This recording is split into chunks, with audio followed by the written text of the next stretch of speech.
Funny. അച്ഛൻ നോക്കും.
Hello? Hello, അമ്പിളി. കേൾക്കുന്നുണ്ട്, പറഞ്ഞോളൂ. ക്ലാസ് തുടങ്ങാറായോ? 8:30 തുടങ്ങിയ പോരെ? 8:30 തുടങ്ങിയാൽ മതി. ഓക്കെ.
തേർഡ് ലെസൺ തൊട്ടാണ് നമ്മൾ എടുക്കാൻ പോകുന്നത് കേട്ടോ. ഡിമാൻഡ് ആണ് എടുക്കാൻ പോണേ.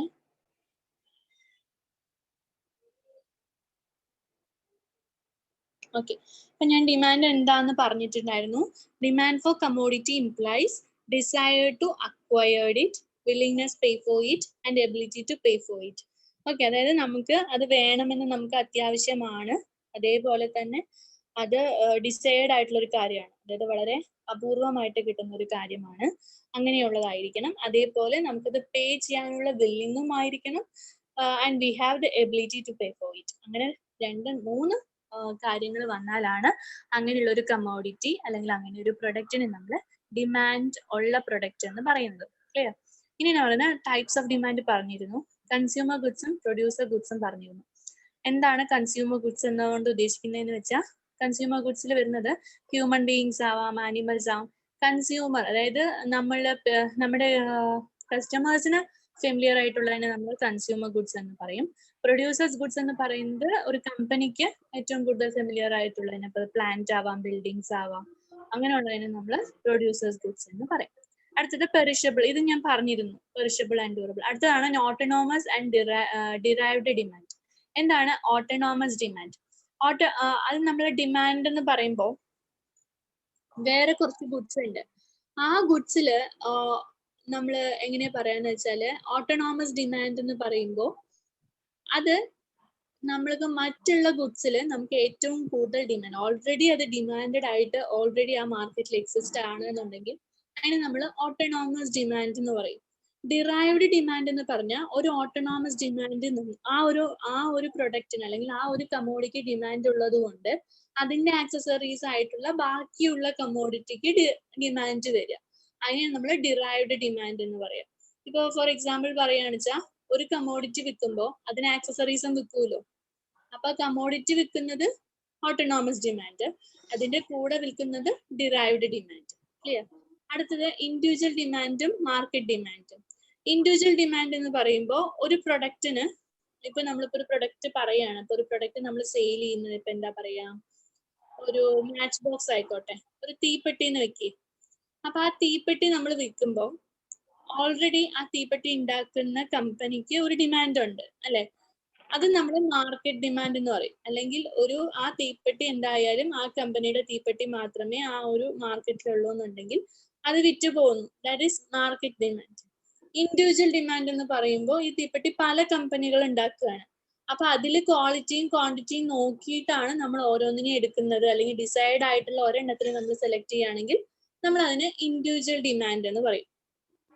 ഇവിടെ അത് കൃത്യമായിട്ട് വരച്ച് കാണിക്കുന്നുണ്ട്. Demand of X in it, X എന്ന് പറയുന്ന ഒരു കമ്മോഡിറ്റിയുടെ ഡിമാൻഡ് ആണ് ഇതിൽ പറഞ്ഞിരിക്കുന്നത്. പ്രൈസ് ഓഫ് എക്സ് ഒന്നാമത്തിൽ കണ്ടോ, 876543. ബയർ 1, ഒരാള് വാങ്ങിക്കുന്നത് 5 രൂപയ്ക്കാണ് വാങ്ങിക്കുന്നത്, മറ്റേ ആള് 10 rupees വാങ്ങിക്കുന്നു.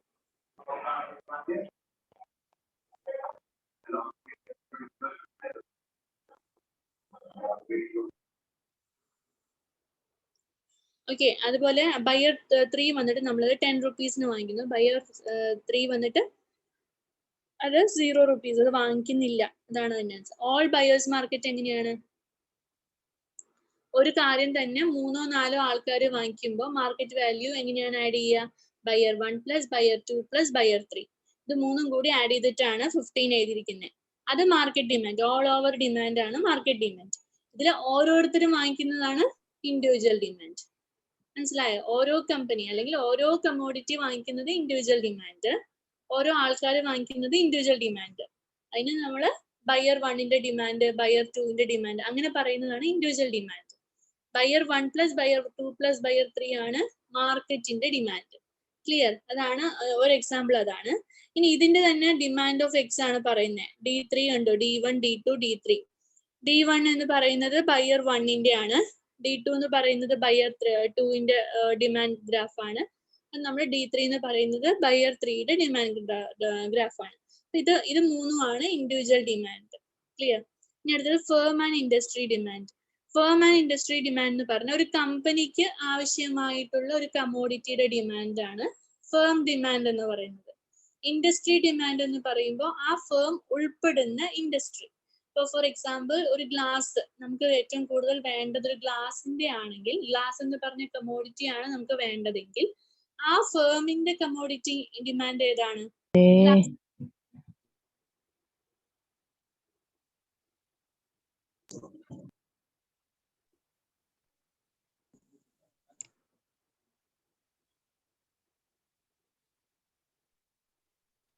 ഓക്കെ, ആ ഗ്ലാസ് ആണ്.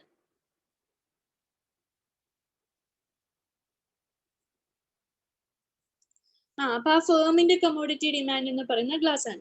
ഇനി ആ ഗ്ലാസ്സിന് വെക്കുന്ന ഒരു സ്ക്രൂ ആയിക്കോട്ടെ, ബാക്കിയെല്ലാം അങ്ങനെയുള്ള ആക്സസറീസ് ആണ് ഇൻഡസ്ട്രിക്ക് ഏറ്റവും കൂടുതൽ ഡിമാൻഡ് വേണ്ടതെന്നുണ്ടെങ്കിൽ ഇൻഡസ്ട്രിയുടെ ഡിമാൻഡ് ഏതിന് പോവും?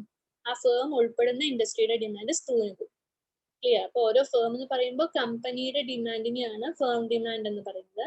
ആ കമ്പനി ഉൾപ്പെടുന്ന ഇൻഡസ്ട്രിയുടെ ഡിമാൻഡ് ആണ് ഇൻഡസ്ട്രി ഡിമാൻഡ് എന്ന് പറയുന്നത്. ഇന്നത്തെ demand by market segments by total market. അതായത് ഒരു ടോട്ടൽ മാർക്കറ്റിനെ നമ്മൾ കുറച്ച് സെഗ്മെന്റ്സ് ആക്കിയിട്ട് മാറ്റും. അത് എന്തിനെ ബേസ് ചെയ്തിട്ടാ മാറ്റാന്ന് ചോദിച്ചു കഴിഞ്ഞാൽ പ്രോഫിറ്റ് മാർജിൻ അനുസരിച്ച് പ്രൊഡക്റ്റിന്റെ price, profit margin, competition and seasonal patterns or cyclic sensitivity. Okay, ഇപ്പൊ നമ്മളിപ്പോ ഒരു പ്രൊഡക്റ്റ് അല്ലെങ്കിൽ ഒരു മാർക്കറ്റിൽ നമ്മൾ ഏറ്റവും കൂടുതൽ ബാധിക്കുന്ന കാര്യങ്ങളാണ് പ്രൊഡക്റ്റിന്റെ പ്രൈസ്. നമ്മൾ വിൽക്കുന്ന നമ്മുടെ തന്നെ പ്രൊഡക്റ്റിന്റെ പ്രൈസിനെ അത് ബാധിക്കും. അതിനനുസരിച്ചിട്ടാണ് നമുക്ക് പ്രോഫിറ്റ് കിട്ടുന്നതും കിട്ടാതിരിക്കുന്നതും. അതേപോലെ ഒരു കമ്പനിയുടെ കോമ്പറ്റീറ്റേഴ്സ് ഉണ്ടാവും. ആ കോമ്പറ്റീറ്റേഴ്സിന് മുന്നിലുള്ള നമ്മുടെ മാത്രമായിട്ടുള്ള ഡിസൈഡബിലിറ്റി, അതിനെയാണ് നമ്മൾ കോമ്പറ്റീഷൻ എന്നുള്ളതുകൊണ്ട് ഉദ്ദേശിക്കുന്നത്. സീസണൽ പാറ്റേൺസ്, ഓരോ വർഷം കൂടുന്തോറും ഓരോ സമയത്തായിരിക്കും ചിലപ്പോൾ നമ്മുടെ പ്രൊഡക്റ്റ് ഏറ്റവും കൂടുതൽ വിൽക്കുക. ഇപ്പൊ ബ്ലാങ്കറ്റ് വിൽക്കുന്നത് എപ്പോഴാണ്? തണുപ്പുള്ള സമയത്താണ്. അതേപോലെ AC വിൽക്കുന്നത് എപ്പോഴാണ്? ചൂടുള്ള സമയത്താണ്. അപ്പൊ ആ ഒരു സീസൺ അല്ലെങ്കിൽ സൈക്ലിക് എക്സ്ചേഞ്ചിന് മൂലം ഉണ്ടാവുന്ന മാർക്കറ്റിംഗ് ഫ്ലക്ച്വേഷൻസ് ഉണ്ടാവും. അപ്പൊ ആ സമയത്ത് നമ്മൾ മാർക്കറ്റിനെ 2 or 3 സെഗ്മെന്റ് ആക്കി മാറ്റും. സീസണലി ആവാം, പ്രൈസ് കൂടുന്ന സമയത്താവാം, പ്രൈസ് കുറയുന്ന സമയത്ത്, അതേപോലെ പ്രോഫിറ്റ് കൂടുന്ന സമയത്ത്, പ്രോഫിറ്റ് കുറയുന്ന സമയത്ത്, അങ്ങനെ മാർക്കറ്റിനെ നമ്മൾ പലതരം സെക്ഷൻസ് ആക്കി മാറ്റുകയാണ്.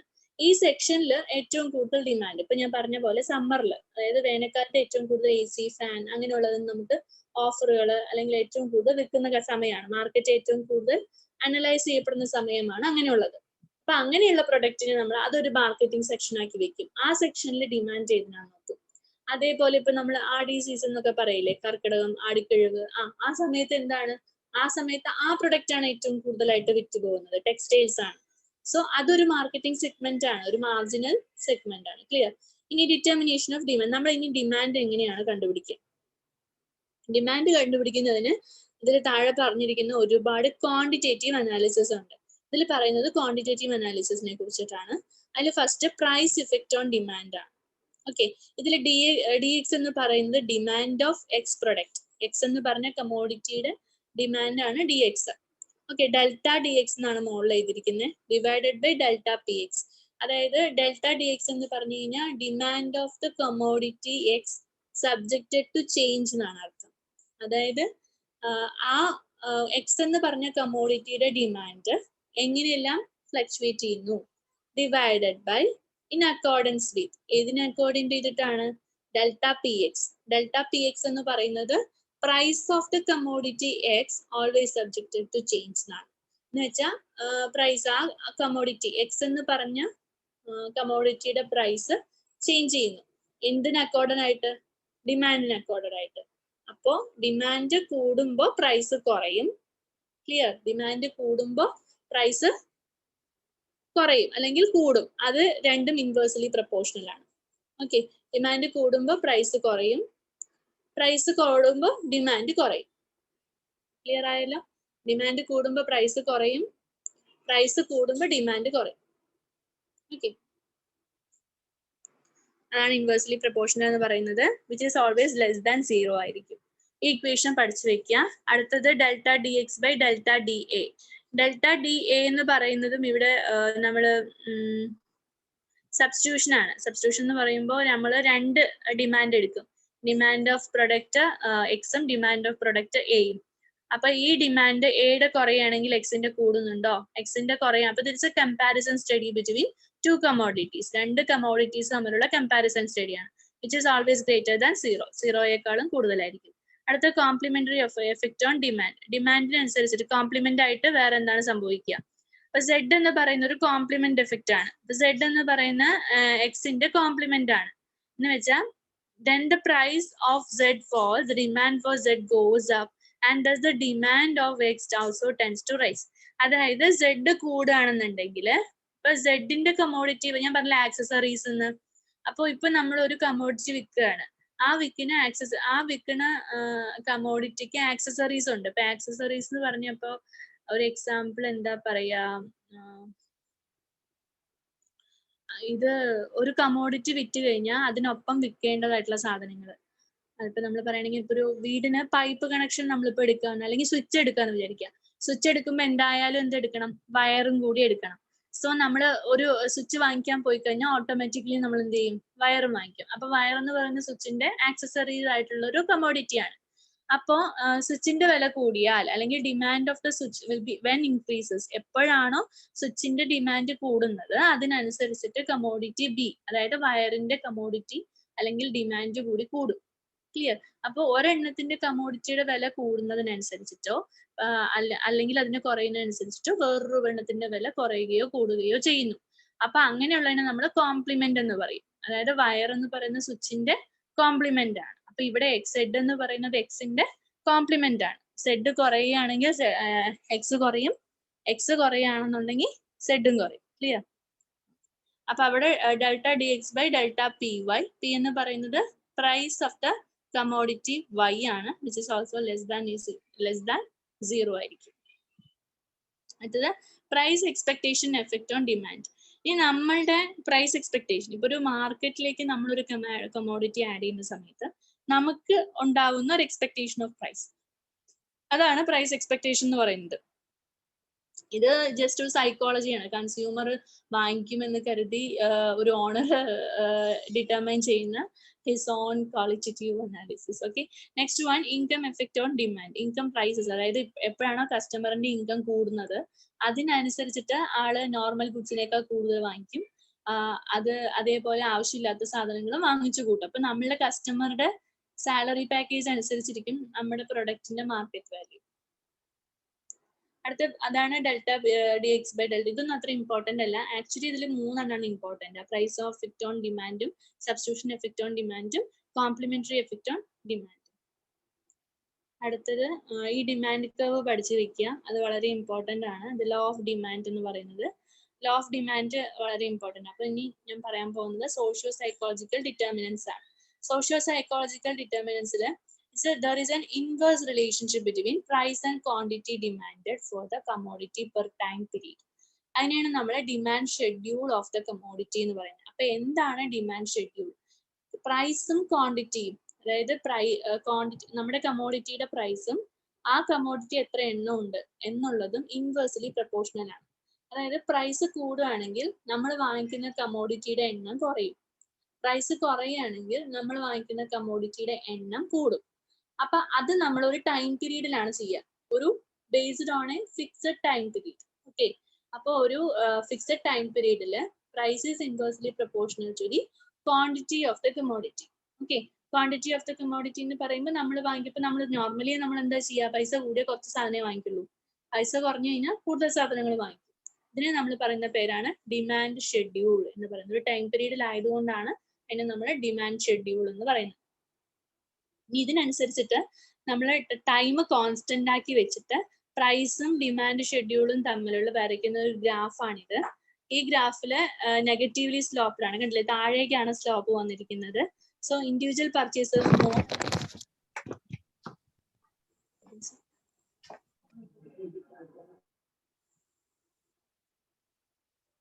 Okay, the curve demand is negatively sloped ആണ്. So inverse relationship between the price of the commodity, ആ പ്രൈസും കമ്മോഡിറ്റിയും തമ്മിലുള്ള ഇൻവേഴ്സ് റിലേഷൻഷിപ്പ് കാരണം ഉണ്ടാവുന്ന ക്വാണ്ടിറ്റി, ആ ഒരു കാര്യത്തിനെയാണ് നമ്മൾ ലോ ഓഫ് ഡിമാൻഡ് എന്ന് പറയും. ഡിമാൻഡ് ഷെഡ്യൂൾ പഠിച്ചു വെക്കുക, ലോ ഓഫ് ഡിമാൻഡ് പഠിച്ചു വെക്കുക, ഡിമാൻഡ് കർവ് പഠിച്ചു വെക്കുക. ഈ ടേംസ് എന്തായാലും ചോദിക്കും. ഈ change in quantity demand move along the demand curve. ഇനി നമ്മൾ ഡിമാൻഡ് കർവിന്റെ കൂടെ പോവുകയാണെന്നുണ്ടെങ്കിൽ എക്സ്പാൻഷൻ ഓഫ് ഡിമാൻഡും കൺട്രാക്ഷൻ ഓഫ് ദ ഡിമാൻഡും വരും. എക്സ്പാൻഷൻ ഓഫ് ദ ഡിമാൻഡ് എന്ന് പറഞ്ഞാൽ ഡിമാൻഡ് കൂടുകയാണെന്നുണ്ടെങ്കിൽ, ഡിമാൻഡിന്റെ കർവിന്റെ നീളം കൂടുകയാണെന്നുണ്ടെങ്കിൽ പ്രൈസിന്റെ എന്ത് ചെയ്യും, കുറയും. അതേപോലെ കൺട്രാക്ഷൻ എന്ന് പറയുമ്പോൾ അത് കുറയുന്നതിനനുസരിച്ചിട്ട് പ്രൈസിന്റെ കൂടും. ക്ലിയർ? അത്രേ ഉള്ളൂ. ഇനി ഇത് ഇമ്പോർട്ടന്റ് ആണ്, shift on demand curve. Demand കർവിൽ ഉണ്ടാകുന്ന ഷിഫ്റ്റ്, എനിക്ക് തോന്നുന്നു നിങ്ങൾ +2 കൊമേഴ്സ് എടുത്തിട്ടുള്ളവർ പഠിച്ചിട്ടുണ്ടാവണം, എങ്കിലും ഒന്നുകൂടി പറഞ്ഞുതരാം. ഇൻക്രീസ് ഇൻ ഡിമാൻഡ്, ഇപ്പൊ ഡിമാൻഡ് കൂടുകയാണെന്ന് വിചാരിക്കാം. അപ്പൊ ഡിമാൻഡ് കർവ് എങ്ങനെയാണ്? ഇപ്പൊ ഒരു സ്ലോപ്പ് പോലെ വന്ന, ഇപ്പൊ ഇവിടെ കണ്ടില്ലേ അപ്വേർഡ് സ്ലോപ്പ് കണ്ടോ, BA BC എന്ന് എഴുതിയിട്ട് ഇങ്ങനെ കാണിച്ചിരിക്കുന്നുണ്ടോ? അതിൽ കണ്ടോ കൺട്രാക്ഷൻ ഡിമാൻഡ് മുകളിലേക്ക് പോകും, എക്സ്പാൻഷൻ ഡിമാൻഡ് താഴേക്ക് വരും. അതാണ് നമ്മൾ പറഞ്ഞത്. അപ്പൊ ഈ കൺട്രാക്ഷൻ ഡിമാൻഡും എക്സ്പാൻഷൻ ഡിമാൻഡും ഉള്ളത് ഒരു സ്ട്രൈറ്റ് ലൈൻ ആയിട്ടാണ്, ആണല്ലോ. അപ്പൊ ഇതിൽ നമ്മൾ പറഞ്ഞിരിക്കുന്നത് DX എന്നുള്ളത് നമ്മളുടെ ഓട്ടോമാറ്റിക്കലി നമുക്കുള്ള എക്സ്പാൻഡഡും കൺട്രാക്റ്റഡുമായിട്ടുള്ള ഡിമാൻഡ് കർവ് ആണ്. ഈ ഡിമാൻഡ് കർവ് ഡിമാൻഡ് കൂടുന്ന സമയത്ത് DX എന്നുള്ളത് എക്സ്പാൻഡ് ചെയ്തിട്ട് DX1 എന്നാവും. അതായത് ഡിമാൻഡ് കൂടുന്നു. ഡിമാൻഡ് കൂടുമ്പോൾ ഈ നമ്മുടെ ഡിമാൻഡ് കർവ് അപ്വേർഡിലേക്ക് ഷിഫ്റ്റ് ആവും. Okay, it will be shifted in upward direction. അതേപോലെ ഡിമാൻഡ് കുറയാണെന്നുണ്ടെങ്കിൽ DX എന്നുള്ളത് DX2 കണ്ടില്ലേ, ഈ DX കർവ് തന്നെയാണ്, ഇത് താഴേക്കും വരും, ഇത് മുകളിലേക്കും പോകും. രണ്ടാമത്തെ കാണിച്ചിരിക്കുന്നത് ഡിക്രീസിങ് ഡിമാൻഡ് ആണ്. ആ ഡിക്രീസിങ് ഡിമാൻഡിൽ കാണിച്ചിരിക്കുന്നത് DX എന്ന് പറയുന്നത് കൺട്രാക്ട് ചെയ്ത് താഴേക്ക് വരുന്നതായിട്ടാണ്. അപ്പൊ ഡിമാൻഡ് കർവിന് ഇൻക്രീസിങ് ഡിമാൻഡ് ആണെങ്കിൽ അപ്വേർഡ് ഷിഫ്റ്റ് ചെയ്യും, ഡൗൺവേർഡ് എപ്പോഴാണ് ഷിഫ്റ്റ് ചെയ്യുക? ഡിക്രീസിങ് ഡിമാൻഡ് ആണ്. ക്ലിയർ? ഇനി റിയൽ വേൾഡ് എക്സാമ്പിൾ ആണ്, അത് ഒരു മാർക്കറ്റ് സൈക്കിളിന്റെ ഒരു അനാലിസിസിന്റെ ഒരു എക്സാമ്പിൾ പറഞ്ഞിരിക്കുകയാണ്. സൈക്കിളിന്റെ ഒരു curve, market cycle analysis historical ഡിമാൻഡിൽ നമ്മൾ അത് സപ്ലൈ ചെയിൻ മാനേജ്മെന്റ് വെച്ച് അനലൈസ് ചെയ്ത സമയത്ത് അതിന് ചില സമയത്ത് സൈക്കിളിന്റെ പൊസിഷൻ മാറി, അതായത് സൈക്കിളിന്റെ കർവ് മുകളിലേക്കും താഴേക്കും മാറി. അതിനുള്ള കാരണം എക്സ്പാൻഷൻ അല്ലെങ്കിൽ ഇൻക്രീസിങ് ഡിമാൻഡും അല്ലെങ്കിൽ കൺട്രാക്ഷൻ അല്ലെങ്കിൽ ഡിക്രീസിങ് ഡിമാൻഡും ആണ് എന്നാണ് അതിലൊരു എക്സാമ്പിൾ കേസ് സ്റ്റഡി പോലെ ഇട്ടിട്ട് പറഞ്ഞിരിക്കുകയാണ്. ക്ലിയർ? ഇനി ഫാളിംഗ് മാർക്കറ്റ്, ഇത് ഈ ഒരു ഡയഗ്രാം നോക്കുക, ശ്രദ്ധിച്ച് നോക്കിക്കഴിഞ്ഞാൽ നമുക്ക് ഇതെന്താന്ന് മനസ്സിലാക്കാൻ പറ്റും. പിന്നെ market is moving down, market നല്ലോണം ഒരു നല്ല റേറ്റിൽ കൂടിക്കൊണ്ടിരിക്കുകയാണ്. എന്ന് വെച്ചാൽ മാർക്കറ്റ് കൂടുക എന്ന് വെച്ച് കഴിഞ്ഞാൽ മാർക്കറ്റിന്റെ അളവ് കൂടുകയാണെന്നല്ല, നമ്മുടെ പ്രൊഡക്റ്റ് നല്ല രീതിയിൽ മാർക്കറ്റിൽ അവൈലബിൾ ആയിക്കൊണ്ടിരിക്കുകയാണ്. കസ്റ്റമർ നല്ലോണം ഉണ്ടെങ്കിൽ നല്ലൊരു മാർക്കറ്റിലാണ്. ആ മാർക്കറ്റിൽ നിന്ന് എപ്പോഴാണോ നമ്മുടെ പ്രൊഡക്റ്റ് ആരും വാങ്ങിക്കാതെ വരുന്നത്, അപ്പോഴാണ് അത് ഫാളിംഗ് മാർക്കറ്റ് ആയിട്ട് മാറുന്നത്. ഓക്കെ, ഇനി ഓവർ സപ്ലൈഡ് മാർക്കറ്റ് എന്ന് പറഞ്ഞു കഴിഞ്ഞാൽ ആരും നമ്മളുടെ സാധനങ്ങൾ വാങ്ങിക്കുന്നില്ല, ആ ഒരു പ്രൊഡക്റ്റിന്റെ ഫ്യൂച്ചർ ഡയറക്ഷൻ എന്ന് പറയുന്നത് ബ്ലാങ്ക് ആണ്. അങ്ങനെയാണെങ്കിൽ അത് ഒരുപാട് സപ്ലൈഡ് ആയിട്ട് നമ്മുടെ മാർക്കറ്റിൽ തന്നെ കിടക്കും, അധികം വിറ്റ് പോവാതെ. സോ അതിനെയാണ് നമ്മൾ ഓവർ സപ്ലൈഡ് മാർക്കറ്റ് എന്ന് പറയുന്നത്. റൈസിംഗ് മാർക്കറ്റ് എന്ന് പറഞ്ഞു കഴിഞ്ഞാൽ ഇറ്റ്സ് എ സ്റ്റാർട്ടിംഗ് പോയിന്റിൽ ഒരു മാർക്കറ്റ്, നമ്മുടെ കമ്മോഡിറ്റി നമ്മുടെ മാർക്കറ്റിൽ അവൈലബിൾ ആണ്, ആൾക്കാർ വാങ്ങിക്കാൻ തുടങ്ങിയിരിക്കുന്നു. സോ അതിനെയാണ് നമ്മൾ റൈസിംഗ് മാർക്കറ്റ് എന്ന് പറയാം. വിൽ ബി അപ്വേർഡ്ലി മൂവിങ്, ആ മാർക്കറ്റ് എന്ത് ചെയ്യും? Move in upward direction. Supply response എന്ന് പറഞ്ഞാൽ the market anticipate the peak of the cycle. അതായത് നമ്മുടെ ഈ പറഞ്ഞിരിക്കുന്ന സൈക്കിളിലെ ഇത് കണ്ടു, over supplied market, rising market, equilibrium എന്ന് പറഞ്ഞു കഴിഞ്ഞാൽ രണ്ടും ഈക്വൽ ആണ്. നമ്മൾ വിൽക്കുന്നതും നമുക്ക് കിട്ടുന്ന പൈസയും ഈക്വൽ ആണെങ്കിൽ, ഇത് നമ്മൾ സപ്ലൈ റെസ്പോൺസിൽ കണ്ടു. സപ്ലൈ റെസ്പോൺസിൽ എന്താണ്? നമ്മുടെ കമോഡിറ്റി എന്ന് പറയുന്നത് മാക്സിമം ലെവൽ ഓഫ് മാർക്കറ്റിംഗിലാണ്. എന്ന് വെച്ചാൽ അത്രയും ലെവലില് കസ്റ്റമേഴ്സ് അത് വാങ്ങിക്കുന്നുണ്ട്, നമ്മളത് സെയിൽ ചെയ്യുന്നുണ്ട്. അതിനെയാണ് നമ്മൾ സപ്ലൈ റെസ്പോൺസ് എന്ന് പറയാം. ഇനി അതിനുശേഷം എന്തിനും ഒരു പീക്ക് പോയിന്റും ഉണ്ട്, ഫാളിംഗ് പോയിന്റും ഉണ്ട്. അത് കഴിഞ്ഞ് അത് താഴേക്ക് വീഴുന്നു, ദാറ്റ് ഈസ് ഫാളിംഗ്. ഓക്കെ, അപ്പൊ ഇത് ഇങ്ങനെ തന്നെ പഠിച്ചു വെക്കുക. Over supplied market, rising market, supply response, falling market, അങ്ങനെ തന്നെ പഠിച്ചു വെക്കാം. ഓക്കെ, ഇതോടെ യൂണിറ്റ് കഴിഞ്ഞു. യൂണിറ്റ് അല്ല, അടുത്തത് ഇലാസ്റ്റിസിറ്റി ഓഫ് ഡിമാൻഡ്. ഇനി ഈ ഡിമാൻഡിന്റെ ഇലാസ്റ്റിസിറ്റിയാണ് പറയുന്നത്. ഇലാസ്റ്റിസിറ്റി എന്ന് പറഞ്ഞാൽ എന്താണ്? ഇലാസ്റ്റിസിറ്റി എന്നത് ഫ്ലക്ച്വേഷൻ പോയിന്റ് എന്നാണ് ഉദ്ദേശിക്കുന്നത്. അത് മാത്രം ആലോചിച്ചാൽ മതി. ഓൾവേസ് സബ്ജക്റ്റഡ് ടു ചേഞ്ചിനെയാണ് നമ്മൾ ഇലാസ്റ്റിസിറ്റി എന്ന് പറയാം. അപ്പൊ ഇതില് പ്രൈസ് ഇലാസ്റ്റിസിറ്റി ഡിമാൻഡ് ആണ് ഫസ്റ്റ് പറയുന്നത്. ക്വാണ്ടിറ്റി എത്രത്തോളം ഉണ്ട്, അതിന്റെ ഓൺ പ്രൈസിൽ എത്ര നമുക്ക് ക്വാണ്ടിറ്റി കിട്ടും, അതിനെയാണ് നമ്മൾ പ്രൈസ് ഇലാസ്റ്റിസിറ്റി ഓഫ് ഡിമാൻഡ് എന്ന് പറയാം. നമ്മളുടെ കയ്യിലുള്ള ക്യാഷ് അല്ലെങ്കിൽ മാർക്കറ്റിൽ അവൈലബിൾ ആയിട്ടുള്ള ഒരു ക്യാഷിന്, ഫെയർ ആയിട്ടുള്ള ഒരു റുപ്പീസിന് എത്ര ക്വാണ്ടിറ്റി കിട്ടും, that is called price elasticity of the demand of the commodity. ആ ഒരു കമോഡിറ്റിക്ക് എത്ര ഫെയർ പ്രൈസിൽ എത്ര ക്വാണ്ടിറ്റി കമോഡിറ്റി കിട്ടും എന്നുള്ളതാണ് പ്രൈസ് ഇലാസ്റ്റിസിറ്റി ഓഫ് ഡിമാൻഡ് എന്ന് പറയുന്നത്. ഇതിന്റെ ഇക്വേഷൻ ആണ് ED. ED is equal to percentage change in quantity demanded divided by percentage change in price. അതായത് ഞാൻ പറഞ്ഞു ക്വാണ്ടിറ്റി ഡിമാൻഡഡ്, അതായത് നമ്മുടെ കമോഡിറ്റിയുടെ ക്വാണ്ടിറ്റി എന്ന് പറയുന്നത് inversely proportional to the price ആണ്. അപ്പൊ പ്രൈസ് കൂടുമ്പോൾ കമോഡിറ്റി കുറയും, അതായത് ക്വാണ്ടിറ്റി കുറയും. പ്രൈസ് കുറയുമ്പോൾ ക്വാണ്ടിറ്റി ഓഫ് ദ കമോഡിറ്റി കൂടും.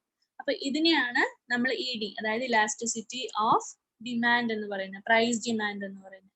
അപ്പൊ അത് ഇലാസ്റ്റിസിറ്റി ഓഫ് ഡിമാൻഡ് ആണ് ED. ED is equal to percentage change in quantity demanded by percentage change in price. ഈ ക്വാണ്ടിറ്റി ഡിമാൻഡഡ് ആണ് ഡെൽറ്റ ക്യൂ ബൈ ക്യൂ എന്ന് എഴുതിയിരിക്കുന്നത്. ക്വാണ്ടിറ്റി എന്ന് കാണിക്കാൻ വേണ്ടി ക്യൂ എന്ന് ഇട്ടിരിക്കുന്നു, പ്രൈസിന്റെ പ്രൈസ് എന്ന് കാണിക്കാൻ ഇട്ടിരിക്കുന്നു. അപ്പൊ ഡെൽറ്റ ക്യൂ ബൈ ക്യൂ എന്ന് പറഞ്ഞാൽ എന്താണ്? Change in quantity of the demand. Delta P by P എന്ന് വെച്ചാൽ change in price of the demand, അല്ല കമോഡിറ്റി. അടുത്ത ക്ലാസിഫിക്കേഷൻ. ഇനി നമ്മൾ പറഞ്ഞ ഡിമാൻഡ് കർവിനെ നമുക്ക് പല രീതിയിൽ ക്ലാസിഫൈ ചെയ്യാം.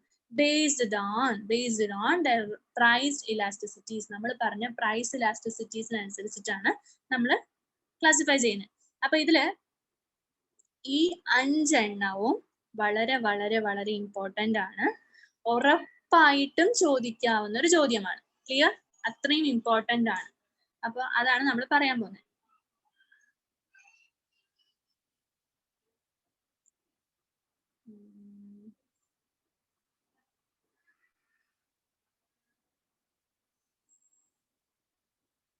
In case of demand curve, D delta DA in figure, അത് ആക്ച്വലി ഇത് ഞാൻ ഇങ്ങനെയല്ല ഉദ്ദേശിച്ചത് നിങ്ങൾ.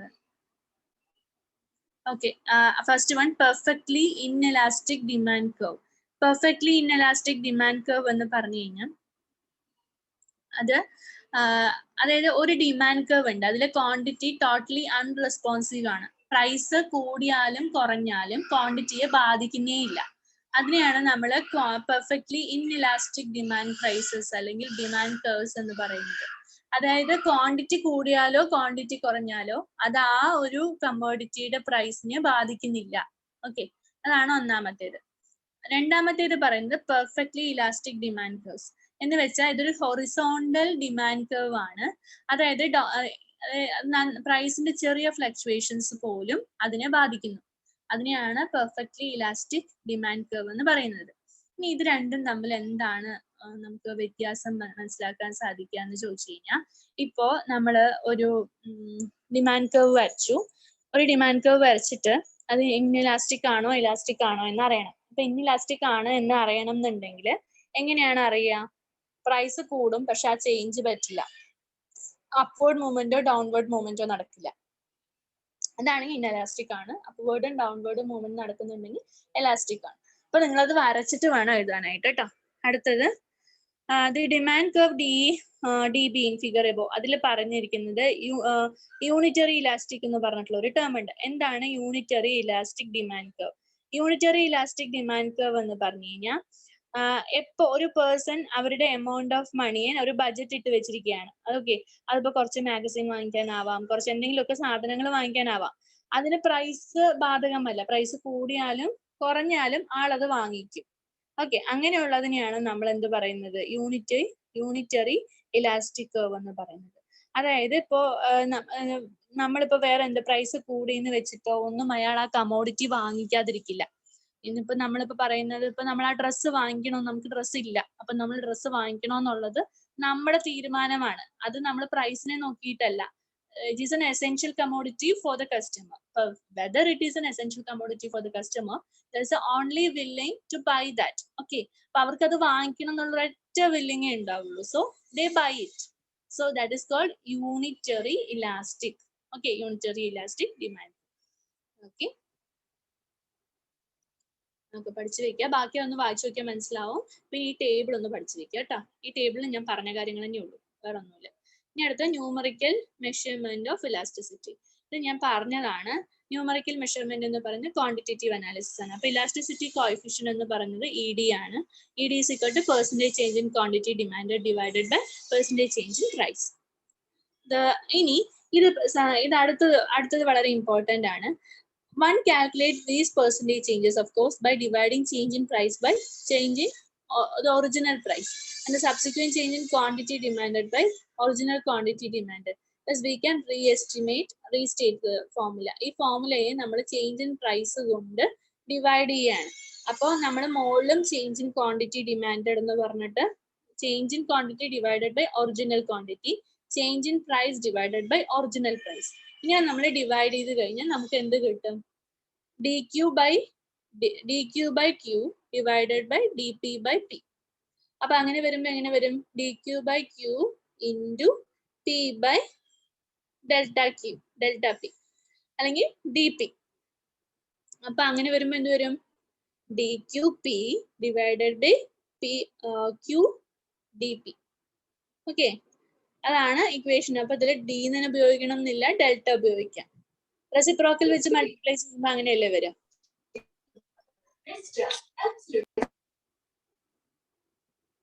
ഓക്കെ, ഒന്നുകൂടി പറഞ്ഞുതരാം. അതായത് നമ്മുടെ change in quantity demand divided by original quantity. Original quantity കൊണ്ട് ചേഞ്ചിങ് നമ്മൾ ചെയ്യുന്ന അതിനെ നമ്മൾ ഒറിജിനൽ ക്വാണ്ടിറ്റി കൊണ്ട് ഡിവൈഡ് ചെയ്യുന്നു. ചേഞ്ച് ഇൻ പ്രൈസിനെ ഒറിജിനൽ പ്രൈസ് കൊണ്ട് ഡിവൈഡ് ചെയ്യുന്നു. അപ്പൊ ഇക്വേഷനിൽ നമ്മളത് സബ്സ്റ്റിറ്റ്യൂട്ട് ചെയ്യുന്ന സമയത്ത് change in quantity demand divided by change in price അല്ലേ? അപ്പൊ ക്വാണ്ടിറ്റിയുടെ അണ്ടറിൽ എന്ത് വരും? Change in quantity divided by original quantity, change in price divided by original price. Okay, അപ്പൊ change in quantity divided by original quantity whole divided by change in price divided by original price. അപ്പൊ ഈ change എന്ന് അറിയാൻ വേണ്ടിയിട്ടാണ് നമ്മൾ delta എന്ന് കൊടുക്കുന്നത്. അപ്പൊ delta Q divided by Q divided by delta P divided by P. അപ്പൊ ഇതിന് നമ്മൾ റെസിപ്രോക്കൽ കൊണ്ട് മൾട്ടിപ്ലൈ ചെയ്യുമ്പോൾ delta Q divided by Q into p by delta p. അപ്പൊ അതെങ്ങനെ വരും? p delta q divided by q delta p. ഇതാണ് നമ്മുടെ ചേഞ്ച് ഇൻ ക്വാണ്ടിറ്റിയെ അല്ലെങ്കിൽ ചേഞ്ച് ഇൻ ഇഡിയെ ഒറിജിനൽ ഇഡി കൊണ്ട് ഡിവൈഡ് ചെയ്യുമ്പോൾ സംഭവിക്കുന്ന സംഭവങ്ങൾ. ക്ലിയർ ആയല്ലോ? ഇനി അടുത്തത് let us answer the basic. അപ്പൊ ഇതിന്റെ ഫോർമുലയെ നമ്മൾ ആൻസർ ചെയ്യുന്നതാണ്. ഇത് ഇന്റർപ്രിറ്റിംഗ് ദ ഫോർമുലയാണ്. നമ്മളിപ്പോ ഇന്റർപ്രിറ്റ് ചെയ്തു. അതൊന്നും കൂടി വായിച്ചു നോക്കിയാൽ നിങ്ങൾക്ക് ക്ലിയർ ആയിട്ട് മനസ്സിലാവും. ഇനി ഇലാസ്റ്റിസിറ്റി കോഎഫിഷ്യന്റ് ആണ്. എന്തൊക്കെയാണ് ഇലാസ്റ്റിസിറ്റി കോഎഫിഷ്യന്റ്? ഒന്നാമത്തെ കോഎഫിഷ്യന്റ് ആണ് ആർക്ക് ഇലാസ്റ്റിസിറ്റി, രണ്ടാമത്തേത് പോയിന്റ് ഇലാസ്റ്റിസിറ്റി. ആർക്ക് ഇലാസ്റ്റിസിറ്റി എന്ന് പറഞ്ഞു കഴിഞ്ഞാൽ ആ ഒരു ഡാറ്റ നമ്മളിപ്പോ ചേഞ്ചസ് വരുത്തിയിരിക്കുന്ന ഒരു പോയിന്റിൽ ഉണ്ടാവുന്ന ഡാറ്റയാണ് നമ്മൾ ആർക്ക് ഇലാസ്റ്റിസിറ്റി എന്ന് പറയാം. അതായത് ഇപ്പൊ ഒരു ആർക്ക് എന്ന് വെച്ചാൽ എങ്ങനെയാ? ഒരു റാ ഷേപ്പിൽ വരും അല്ലെ? അപ്പോ certain some areas the price or the quantity may be related to subjected to change. അപ്പൊ ആ ചേഞ്ച് നടന്ന ആ ഒരു ഏരിയയാണ് നമ്മൾ ആർക്ക് ഇലാസ്റ്റിസിറ്റി എന്ന് പറയാം. പോയിന്റ് ഇലാസ്റ്റിസിറ്റി എന്ന് പറഞ്ഞു കഴിഞ്ഞാൽ മാർജിനൽ ചേഞ്ചസ് തന്നെയാണ് ഉണ്ടായിരിക്കുന്നത്, പക്ഷെ സെയിം ഡയറക്ഷനിലായിരിക്കും ചേഞ്ച് ഉണ്ടാവുക. ഫ്ലക്ച്വേഷൻസ് അല്ലെങ്കിൽ the point at which the fluctuation point get started എന്ന് പറയാൻ ഉണ്ടാവില്ല. സോ അങ്ങനെയുള്ളതിനാണ് നമ്മൾ പോയിന്റ് ഇലാസ്റ്റിസിറ്റി എന്ന് പറയാം. ക്ലിയർ? അപ്പൊ ഇനി ഇതിൽ നമ്മൾ കോഎഫിഷ്യന്റ് അതിൽ പറയുമ്പോൾ ദ പ്രൈസ് ചേഞ്ചസ് 3 to 4 കണ്ടില്ല, അങ്ങനെ വരുന്നതിനാണ് പറയാ. ഇത് ഞാൻ പറഞ്ഞ പോലെ delta Q by Q delta P by P വെച്ചിട്ട് ചെയ്യുന്ന ചെറിയ പ്രോബ്ലംസ് ആണ്. വായിച്ചു നോക്കിയാൽ മതി, നിങ്ങൾക്ക് പ്രോബ്ലം വരില്ല. അടുത്ത ജോമെട്രിക്കൽ മെഷർമെന്റ് ഓഫ് ഇലാസ്റ്റിസിറ്റി. ഇലാസ്റ്റിസിറ്റിയുടെ ജോമെട്രിക്കൽ മെഷർമെന്റ് ആണ് പറയുന്നത്. Elasticity is equal to d Q by D P ആണ്. അപ്പോൾ ഇലാസ്റ്റിസിറ്റിയുടെ ഇക്വേഷൻ പഠിച്ചു വെക്കുക. D Q by D P ആണ്, delta Q by delta p ആണ്. അപ്പോൾ അതിന് നമ്മൾ delta Q by delta p into P by q കൊണ്ട് ചെയ്താലാണ് കറക്റ്റ് ആയിട്ട് നമുക്ക് എന്ത് കിട്ടുക? ജോമെട്രിക്കൽ മെഷർമെന്റ് കിട്ടുക. പി ബൈ ക്യൂ എന്ന് പറഞ്ഞാൽ എന്താണ്? പി എന്ന് പറഞ്ഞാൽ ഒറിജിനൽ പ്രൈസ്, ക്യൂ എന്ന് പറഞ്ഞാൽ ഒറിജിനൽ ക്വാണ്ടിറ്റി. അപ്പൊ നമ്മൾ ഡി ക്യൂയെ ഒറിജിനൽ പ്രൈസ് കൊണ്ട് മൾട്ടിപ്ലൈ ചെയ്യുന്നു, ഡി പി യെ ഒറിജിനൽ ക്വാണ്ടിറ്റി കൊണ്ട് മൾട്ടിപ്ലൈ ചെയ്യുന്നു. അപ്പൊ നമുക്ക് D Q by D P by D by P എന്ന് കിട്ടും. ഓക്കെ, അപ്പൊ D Q by D P എന്നാവും. D Q by D P ആണ് ജോമെട്രിക്കൽ മെഷർമെന്റ് ഓഫ് ഇലാസ്റ്റിസിറ്റി എന്ന് പറയുന്നത്. അത് കുറച്ചുകൂടി പ്രൂവ് ചെയ്തിരിക്കുന്നതാണ് ആ ഡയഗ്രത്തിലുള്ളത്. ഞാൻ നേരത്തെ പറഞ്ഞ D Q by D P into P by Q ചെയ്തിട്ട് അതിലെ പിയും ഡിയും ക്യാൻസൽ ചെയ്തിട്ട് D Q by D P എന്ന് പറഞ്ഞിട്ടുള്ളത് വരും. അതാണ് ഇവിടെ താഴെ കാണിച്ചിരിക്കുന്നത്. ഓക്കെ, ഇനി types of elasticities of demand ആണ്. ഇനി ഇലാസ്റ്റിസിറ്റീസ് ഓഫ് ഡിമാൻഡിന്റെ ടൈപ്സ് ഏതൊക്കെയാണെന്നാണ് പറയുന്നത്. ഇതും ഇമ്പോർട്ടന്റ് ആണ്. Cross elasticity of demand. Okay, cross elasticity of demand എന്ന് പറയുന്നത് in order to evaluate the effect of variations of the price of the product on the quantity demanded of another product, we define cross elasticity of demand as follows. അതായത് നമ്മളിപ്പോ പ്രൊഡക്റ്റിന്റെ price കൂടുകയാണ് കുറയാണ്, ക്വാണ്ടിറ്റിയുടെ price കൂടുകയാണ് കുറയാണ്, അങ്ങനെയൊക്കെ ഉണ്ടാവുകയാണെന്നുണ്ടെങ്കിൽ നമ്മൾ എങ്ങനെയാണ് elasticity, cross elasticity മെത്തേഡിൽ നമ്മൾ എങ്ങനെയാണ് ഇലാസ്റ്റിസിറ്റി ഓഫ് ഡിമാൻഡ് കണ്ടുപിടിക്കുന്നതെന്നാണ് ചോദിക്കുന്നത്. അപ്പോൾ ഇതില് EIJ എന്ന് കണ്ടുവോ? EIJ is equal to percentage of change in quantity demanded of good I. അപ്പൊ ഗുഡിനെ നമ്മളിപ്പോ ഒരു ഐ എന്ന് പറഞ്ഞ ഗുഡ്, അതിപ്പോ ടീ ആവാം കോഫി ആവാം, നമ്മളൊരു ഗുഡ് എടുത്തു. അപ്പൊ അതിന്റെ ക്വാണ്ടിറ്റി ഡിമാൻഡ് ചെയ്തിരിക്കുന്നത് എത്ര പെർസെന്റേജ് വെച്ചിട്ടാണ് ചേഞ്ച് ആവുന്നതെന്ന് നോക്കാം. ഇപ്പൊ ആ കമോഡിറ്റി ചേഞ്ച് ആവുന്ന 10% ആണെങ്കിൽ നമ്മൾ 10% ആണ് എടുക്കേണ്ടത്. അപ്പൊ മുകളിൽ 10% divided by rate of change of, അല്ലെങ്കിൽ percentage change in price of good.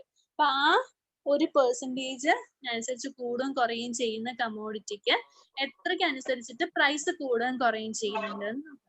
ആ പ്രൈസ് ആണ് നമ്മൾ ജെ എന്ന് പറഞ്ഞിരിക്കുന്നത്. അപ്പൊ ജെ എന്ന് കൊടുക്കുക. ചേഞ്ചസ് എന്തൊക്കെയാണോ അത് നമ്മൾ ജെ എന്ന് കൊടുക്കുക. ഓക്കെ, അതാണ് ഇതിൽ പറഞ്ഞിരിക്കുന്നത്. ഒന്നുമില്ല, rate of change of quantity demand divided by rate of change of price of good. അടുത്തത് ഇൻകം ഇലാസ്റ്റിസിറ്റി. ഇൻകം ഇലാസ്റ്റിസിറ്റിയിൽ നമ്മൾ പറഞ്ഞു ഒരു പോയിന്റിൽ വെച്ചിട്ട് ചേഞ്ച് വരികയാണെങ്കിൽ നമ്മൾ അതിന് ആർക്ക് ഇലാസ്റ്റിസിറ്റി എന്നും, സ്ട്രൈറ്റ് ഫോർവേഡ് ആണെങ്കിൽ പ്രൈസ് ഇലാസ്റ്റിസിറ്റി എന്നും പറഞ്ഞു. അപ്പൊ കസ്റ്റമർക്ക് സാലറി കൂടുകയാണെന്നുണ്ടെങ്കിൽ ആൾ എത്ര പ്രൈസ് ആണെങ്കിലും വാങ്ങിക്കും. അപ്പൊ കോൺസ്റ്റന്റ് ആയിട്ട് ഇങ്ങനെ സ്ലോപ്പ് ആയി പോകും.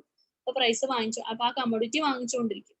എവിടെയാണോ ഫ്ലക്ച്വേഷൻ വരുന്നത്, ആൾക്ക് ഇൻകവും ഇല്ല, എപ്പോഴാണ് കമ്മോഡിറ്റിയുടെ പ്രൈസിന് കൂടുകയും കുറയുകയും ചെയ്യുന്നതെന്നുണ്ടെങ്കിൽ അവരത് വാങ്ങിക്കില്ല. അപ്പൊ അത് ആർക്ക് ഇലാസ്റ്റിസിറ്റിയിൽ പെടും.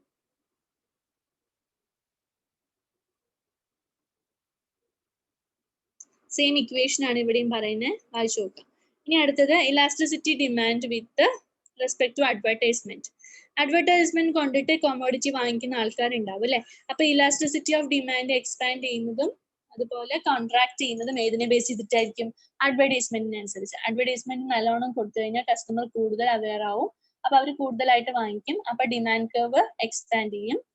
കുറച്ച് വാങ്ങിക്കുകയാണെങ്കിൽ ഡിമാൻഡ് കർവ് കൺട്രാക്ട് ചെയ്യും. ഓക്കെ, ഇനി factors determine the elasticity of demand. ഇനി ഇലാസ്റ്റിസിറ്റി ഡിമാൻഡ് കൂടുന്നതിനും എക്സ്പാൻഡ് ചെയ്യുന്നതിനും കൺട്രാക്ട് ചെയ്യുന്നതിനും എന്തൊക്കെ ഫാക്ടേഴ്സ് ആണ് ഡിപ്പെൻഡ് ചെയ്യുന്നതെന്നാണ്. Luxury or necessity of goods. Luxury എന്നും പറയാം, നെസസിറ്റി എന്നും പറയാം. ലക്ഷറി എന്ന് പറഞ്ഞു കഴിഞ്ഞാൽ നല്ലോണം സാലറീഡ് ആയിട്ടുള്ള ഒരു പേഴ്സൺ, അല്ലെങ്കിൽ വളരെയധികം ക്യാഷ് ഹോൾഡ് ചെയ്യുന്ന ഒരാള്. ആൾക്ക് ഗുഡ്സ് വാങ്ങിക്കുക എന്ന് പറയുന്നത് ഒരു കാര്യമേ അല്ല. അങ്ങനെയുള്ള ആൾക്കാരും എന്ത് ചെയ്യും? കൂടുതലായിട്ട് വാങ്ങിക്കും. അപ്പൊ ഇലാസ്റ്റിസിറ്റി എക്സ്പാൻഡ് ചെയ്യാം. അതേപോലെ ആവശ്യമില്ലാത്ത സന്ദർഭങ്ങളിൽ ലക്ഷറി പേഴ്സൺ വാങ്ങിക്കാറില്ല, സോ കൺട്രാക്ട് ചെയ്യും ചെയ്യും. ഇനി നെസസിറ്റി ഓഫ് ഗുഡ്സ്, അതായത് നമ്മളിപ്പോ ചോറ് ഡെയിലി കഴിക്കുന്നെങ്കിൽ അരി എന്ന് പറയുന്ന സാധനം വളരെ നെസസിറ്റി ആയിട്ടുള്ള ഒരു സാധനമാണ്. സോ അരിയാണ് നമ്മുടെ കമ്മോഡിറ്റി എന്നുണ്ടെങ്കിൽ ഉറപ്പായിട്ടും കസ്റ്റമർ അത് വാങ്ങിക്കും. അപ്പോൾ അതിന്റെ ഡിമാൻഡ് കർവ് എക്സ്പാൻഡ് ചെയ്യും. ഇനി അഥവാ നമ്മൾ നമ്മുടെ ലൈഫ് ചേഞ്ച് ചെയ്തു, ഇനി നമ്മൾ ഒരിക്കലും അതുപോലത്തെ ഭക്ഷണം കഴിക്കില്ല എന്നാണെങ്കിൽ ഇലാസ്റ്റിസിറ്റി ഓഫ് ദ ഫുഡ് അല്ലെങ്കിൽ കമ്മോഡിറ്റി ബിക്കം കൺട്രാക്ട്. അതാണ് luxury or necessity of goods ഒരു കാരണമായിട്ട് എടുക്കാനുള്ള കാരണം. അടുത്തത് പെർസെൻറ്റേജ് ഓഫ് ഇൻകം. നമ്മുടെ കസ്റ്റമറിന്റെ ഇൻകത്തിന്റെ പെർസെൻറ്റേജ് കുറയുന്നതും കൂടുന്നതും നമ്മുടെ കമ്മോഡിറ്റിയുടെ എന്തിനെ ബാധിക്കും? ഡിമാൻഡിനെ ബാധിക്കും. അടുത്തത് സബ്സ്റ്റിറ്റ്യൂട്ട്സ്. നമ്മുടെ കമ്മോഡിറ്റിക്ക് തന്നെ കോമ്പറ്റീറ്റേഴ്സ് കൂടുതലായിട്ട് വരിക. ഇപ്പൊ നമ്മളൊരു പെന്നാണ് വിൽക്കുന്നത്, ആ പെന്നിന്റെ പേര് ഇപ്പോ നമ്മൾ ലെക്സിയാണ് വിൽക്കുന്നത്, ഫ്യൂഷൻ പെന്ന് വേറൊരാൾ വിൽക്കുന്നുണ്ട്. So fusion pen is the competitor of Lexy pen. അപ്പോൾ നമ്മുടെ സബ്സ്റ്റിറ്റ്യൂട്ട് നമ്മളെക്കാൾ നന്നായിട്ട് നല്ലൊരു ക്വാളിറ്റിയും ക്വാണ്ടിറ്റി ആയിട്ടുള്ള സാധനം വിൽക്കുന്നുണ്ടെങ്കിൽ it may affect our demand of our commodity.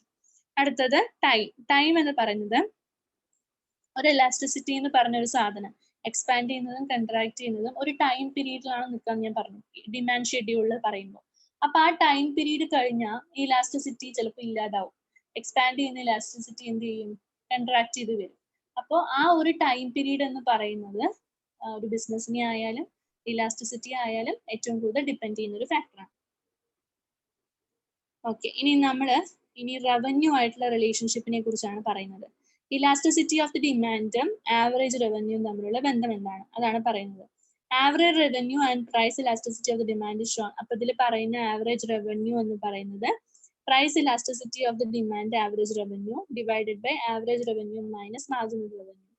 അപ്പൊ എ എന്ന് പറയുന്നത് ആവറേജ് റവന്യൂ ആണ്. അപ്പോൾ പ്രൈസ് ഇലാസ്റ്റിസിറ്റി ഡിമാൻഡിന് എങ്ങനെയാണ് റവന്യൂ ബാധിക്കുന്നത് എന്നാണ് പറയുന്നത്. അപ്പോൾ price elasticity of demand is equal to average revenue divided by average revenue minus marginal revenue. അതായത് റവന്യൂയുടെ ആവറേജ് എടുക്കാം.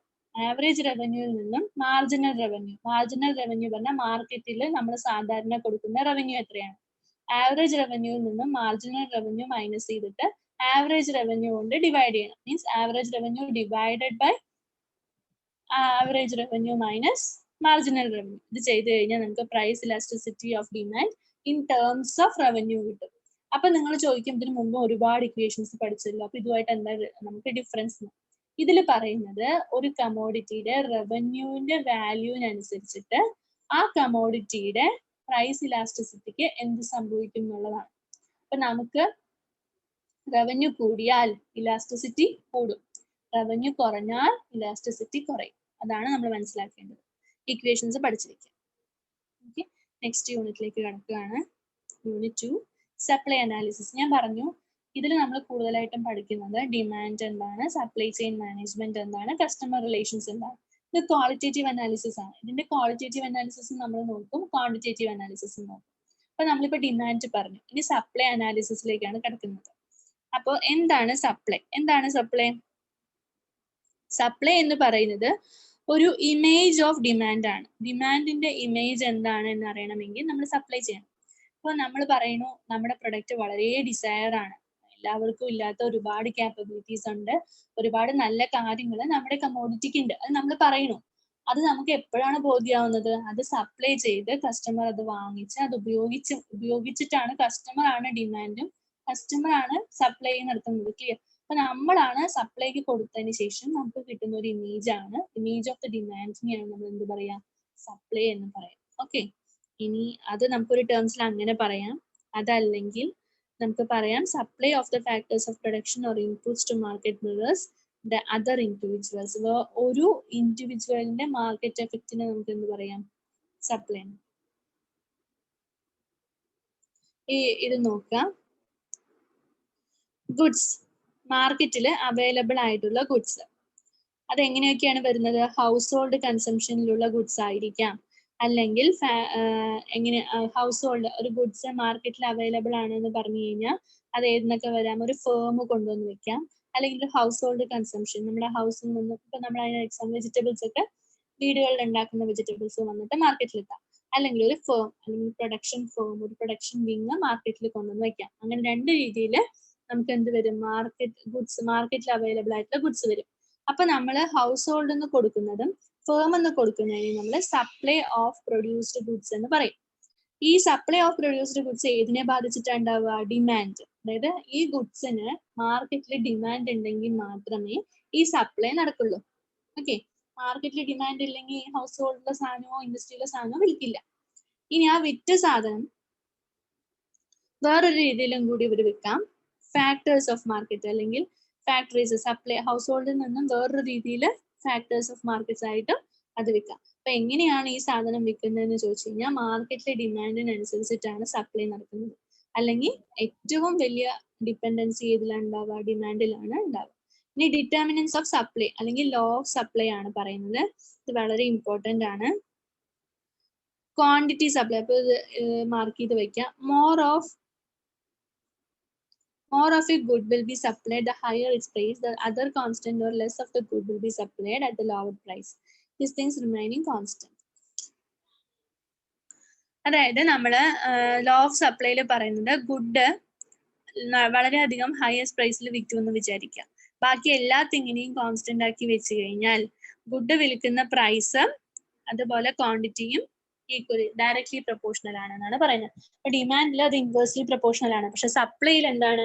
Quantity of the supplied commodity is directly proportional to the price of the supply. ഇതിങ്ങനെ തന്നെ എഴുതി വെക്കുക. Quantity of the commodity is directly proportional to price of the commodity. അപ്പൊ price കൂടുമ്പോൾ commodity കൂടും, പ്രൈസ് കുറയുമ്പോൾ കമോഡിറ്റി കുറയും. അപ്പൊ എന്താണ് പ്രൈസ് കൂടുന്നത്? അപ്പൊ ഡിമാൻഡിനനുസരിച്ച് നമ്മൾ സപ്ലൈ ചെയ്യുമ്പോൾ പ്രൈസ് കൂടുകയാണെങ്കിൽ എന്ത് ചെയ്യും? കമോഡിറ്റിയുടെ ക്വാണ്ടിറ്റി കൂടും. സപ്ലൈയിൽ അങ്ങനെയാണ്. സപ്ലൈ ലോ എന്ന് പറഞ്ഞാൽ അതാണ്. ഓക്കെ, ആ ഇക്വേഷൻ ബാക്കിയെല്ലാം കോൺസ്റ്റന്റ് ആയിരിക്കും. When other terms R get constant, if it is time period ആണെങ്കിലും എന്താണ് പറയാ? price is directly proportional to quantity of the commodity. അതൊരു എക്സാമ്പിൾ ആണ് ABC എന്ന് പറഞ്ഞു കൊടുത്തിരിക്കുന്നത്. The price ഇപ്പോൾ 0 ആണ്, ABC 0 0.50 ആണ്, ABC നോക്കി 1 + 0 + 0 1 2 + 1 + 0 is equal to 3. കണ്ടില്ലേ? അങ്ങനെ supply A by B, supply by A, supply by B, supply by C ഇത് മൂന്നും കൂടി ആഡ് ചെയ്ത് കഴിഞ്ഞാൽ മാർക്കറ്റ് സപ്ലൈ കിട്ടും. ഇൻഡിവിജ്വൽ സപ്ലൈ എന്ന് പറഞ്ഞു കഴിഞ്ഞാൽ എയുടെ മാത്രം എത്രയായിരിക്കും? 1 + 2 + 3 + 4 + 5 + 6 + 7 + 8 അങ്ങനെയായിരിക്കും. ബിയുടെ ആണെങ്കിൽ 0 + 0 + 1 + 2 + 3 + 4 ഇല്ല 5 + 5 + 5. ഓക്കെ, അപ്പൊ അങ്ങനെ നമ്മൾ ആഡ് ചെയ്യുന്നതിനെയാണ് ഇൻഡിവിജ്വൽ മാർക്കറ്റ് സപ്ലൈ എന്ന് പറയുന്നത്. ക്ലിയർ? ഇനി മണി കോസ്റ്റ് ഓഫ് പ്രൊഡക്ഷൻ. ഇനി നമ്മുടെ വേരിയബിൾസിനെ കുറിച്ചിട്ടാണ് പറയുന്നത്. അപ്പൊ any change in price will cause the movement along an existing supply curve. Supply കർവിനെ പ്രൈസ് ബാധിച്ചത്, പ്രൈസ് കൂടിക്കഴിഞ്ഞാൽ ക്വാണ്ടിറ്റി കൂടും, പ്രൈസ് കുറഞ്ഞു കഴിഞ്ഞാൽ ക്വാണ്ടിറ്റി കുറയും. അപ്പൊ പ്രൈസ് എന്ന് പറയുന്ന ഫാക്ടർ എന്ന് പറയുന്നത് സപ്ലൈ കർവിനെ നന്നായിട്ട് ഡിപ്പെൻഡ് ചെയ്തിട്ടാണ് ഇരിക്കുന്നത്. അപ്പോൾ നമ്മളിപ്പോൾ ഒരു എക്സാമ്പിൾ പറയുകയാണെങ്കിൽ പ്രൈസ് പിയിൽ നിന്നും P1 കൂട്ടി, അപ്പോൾ Q എന്ന് പറയുന്ന ക്വാണ്ടിറ്റി Q1 കൂടും. ഓക്കെ, അപ്പൊ അത് അങ്ങനെയാണ്, ഡയറക്ട്ലി പ്രൊപ്പോർഷണൽ ആയതുകൊണ്ട് തന്നെ ഇത് കൂടുകയാണെങ്കിൽ അതും കൂടും. അപ്പൊ മണി കോസ്റ്റ് ഓഫ് പ്രൊഡക്ഷൻ എന്താ സംഭവിക്കാന്നാണ് പറയുന്നത്. കോസ്റ്റ് ഓഫ് പ്രൊഡക്ഷൻ കൂടും. കാരണം എന്താണ്? പ്രൈസ് കൂടുമ്പോൾ ക്വാണ്ടിറ്റി നമുക്ക് അതിനനുസരിച്ച് വേണം. അപ്പൊ അത്രയും ക്വാണ്ടിറ്റി ഉണ്ടാക്കാൻ നിൽക്കുമ്പോൾ കോസ്റ്റ് ഓഫ് പ്രൊഡക്ഷനും കൂടും. അപ്പൊ ഒന്നാമത്തെ കാര്യം, സപ്ലൈ ലോ നമ്മളെ ബാധിക്കുന്ന സമയത്ത് whether the price of the commodity increases, the cost of production also increases. ഇനി അടുത്തത് ഇന്റർറിലേറ്റഡ് സപ്ലൈ. ഇന്റർറിലേറ്റഡ് സപ്ലൈക്ക് എന്ത് സംഭവിക്കും? ഇന്റർറിലേറ്റഡ് സപ്ലൈക്ക് അത് ബൈ പ്രൊഡക്റ്റ് ആണ്. നമ്മുടെ കമ്മോഡിറ്റി കൊണ്ടുണ്ടാവുന്ന ബാക്കിയുള്ള ബൈ പ്രൊഡക്റ്റ് ആക്സസറീസും ആണ്. അതും എന്ത് ചെയ്യും? പ്രൈസ് കൂടിയ അതിന്റെ കോസ്റ്റ് ഓഫ് പ്രൊഡക്ഷനും കൂടും, ക്വാണ്ടിറ്റിയും കൂടും. ഓക്കെ, അടുത്തത് 6 തിങ്സ്. നമ്മൾ ഇനി സപ്ലൈ കർവിൽ ശ്രദ്ധിക്കേണ്ട 6 കാര്യങ്ങളാണ് പറയുന്നത്. ഒന്നാമത്തെ, supply curve follows the law of supply the price. അതായത് പ്രൈസും കമ്മോഡിറ്റിയുടെ ക്വാണ്ടിറ്റിയും തമ്മിലുള്ള സപ്ലൈ ലോ എന്ന് പറഞ്ഞതിനെ ബേസ് ചെയ്തിട്ടാണ് നമ്മളുടെ എന്തുള്ളത്? സപ്ലൈ കർവ് ഉള്ളത്. അടുത്തത്, ഹൊറിസോണ്ടൽ ആക്സിസിൽ ക്വാണ്ടിറ്റി ആക്സിസ് എന്ന് പറയും. ഹൊറിസോണ്ടൽ ആക്സിസിൽ, അതായത് എക്സ് ആക്സിസിൽ നമ്മൾ എന്താ എടുക്കുക? ക്വാണ്ടിറ്റി ആണ് എടുക്കുക. വൈ ആക്സിസിൽ നമ്മൾ പ്രൈസ് എടുക്കും. വെർട്ടിക്കൽ ആക്സിസിൽ പ്രൈസ് എടുക്കും. The quantities are same quality. എല്ലാ ക്വാണ്ടിറ്റീസും സെയിം ക്വാളിറ്റിയുടെ ആയിരിക്കും. അതേപോലെ കർവ് എന്താ പറയുന്നത്? ബാക്കിയുള്ള എല്ലാ കാര്യങ്ങളെയും നമ്മൾ കോൺസ്റ്റന്റ് ആണെന്ന് അസ്യൂം ചെയ്ത് വെക്കും. അപ്പൊ പ്രൈസ് കൂടുന്നതിനനുസരിച്ച് എന്ത് സംഭവിക്കും? ക്വാണ്ടിറ്റിയും കൂടും. Elasticity of supply. Elasticity of supply എന്ന് പറയുന്നത് percentage of change in quantity supply divided by percentage change in price ആണ്. അതായത് P/Q, അതായത് DQ/DP എന്ന് പറയും. അതായത് change in quantity divided by change in price ആണ്. ഒറിജിനൽ പ്രൈസിന് നമ്മൾ P ആയിട്ടും ഒറിജിനൽ ക്വാണ്ടിറ്റിനെ നമ്മൾ Q ആയിട്ടും എടുക്കുകയാണെങ്കിൽ DP/DQ P/Q എന്നുള്ള മാറിയിട്ട് മാറും. അപ്പോൾ ES equal to, അതായത് ഇലാസ്റ്റിസിറ്റി ഓഫ് സപ്ലൈ എന്ന് പറയുന്നത് P/Q. ഇനി എന്തൊക്കെയാണ് ഇലാസ്റ്റിസിറ്റി ഓഫ് സപ്ലൈയെ ബാധിക്കുന്നത്? നമ്മുടെ ടൈം ഫാക്ടർ ആണ്. നമ്മുടെ കമ്പനി എന്ന് പറയുന്നത് ഷോർട്ട് റൺ ആണെന്ന് വിചാരിക്കുക, കുറച്ചു കാലത്തേക്ക് മാത്രമുള്ളതാണെങ്കിൽ അപ്പോൾ നമ്മൾ കൂടുതലായിട്ട് എക്സ്പ്ലോയിറ്റ് ചെയ്യുന്നതിന് വേണ്ടിയിട്ടാണ് ഉപയോഗിക്കുന്നത്. അപ്പൊ ഈ ഫാക്ടേഴ്സ് ഡിപ്പെൻഡ് ചെയ്തിരിക്കും. അതായത് പ്രൈസ് കൂടുമ്പോൾ കമ്മോഡിറ്റിയും കൂടുകയല്ലേ, അപ്പൊ നമ്മൾ ഒരുപാട് കോസ്റ്റ് ഓഫ് പ്രൊഡക്ഷൻ ക്യാഷ് ചിലവാക്കേണ്ടി വരും. ഷോർട്ട് റൺ ആണെങ്കിൽ, കുറച്ചു കാലത്തേക്ക് മാത്രമുള്ള കമ്പനി ആണെന്നുണ്ടെങ്കിൽ അതങ്ങനെ ബാധിക്കില്ല.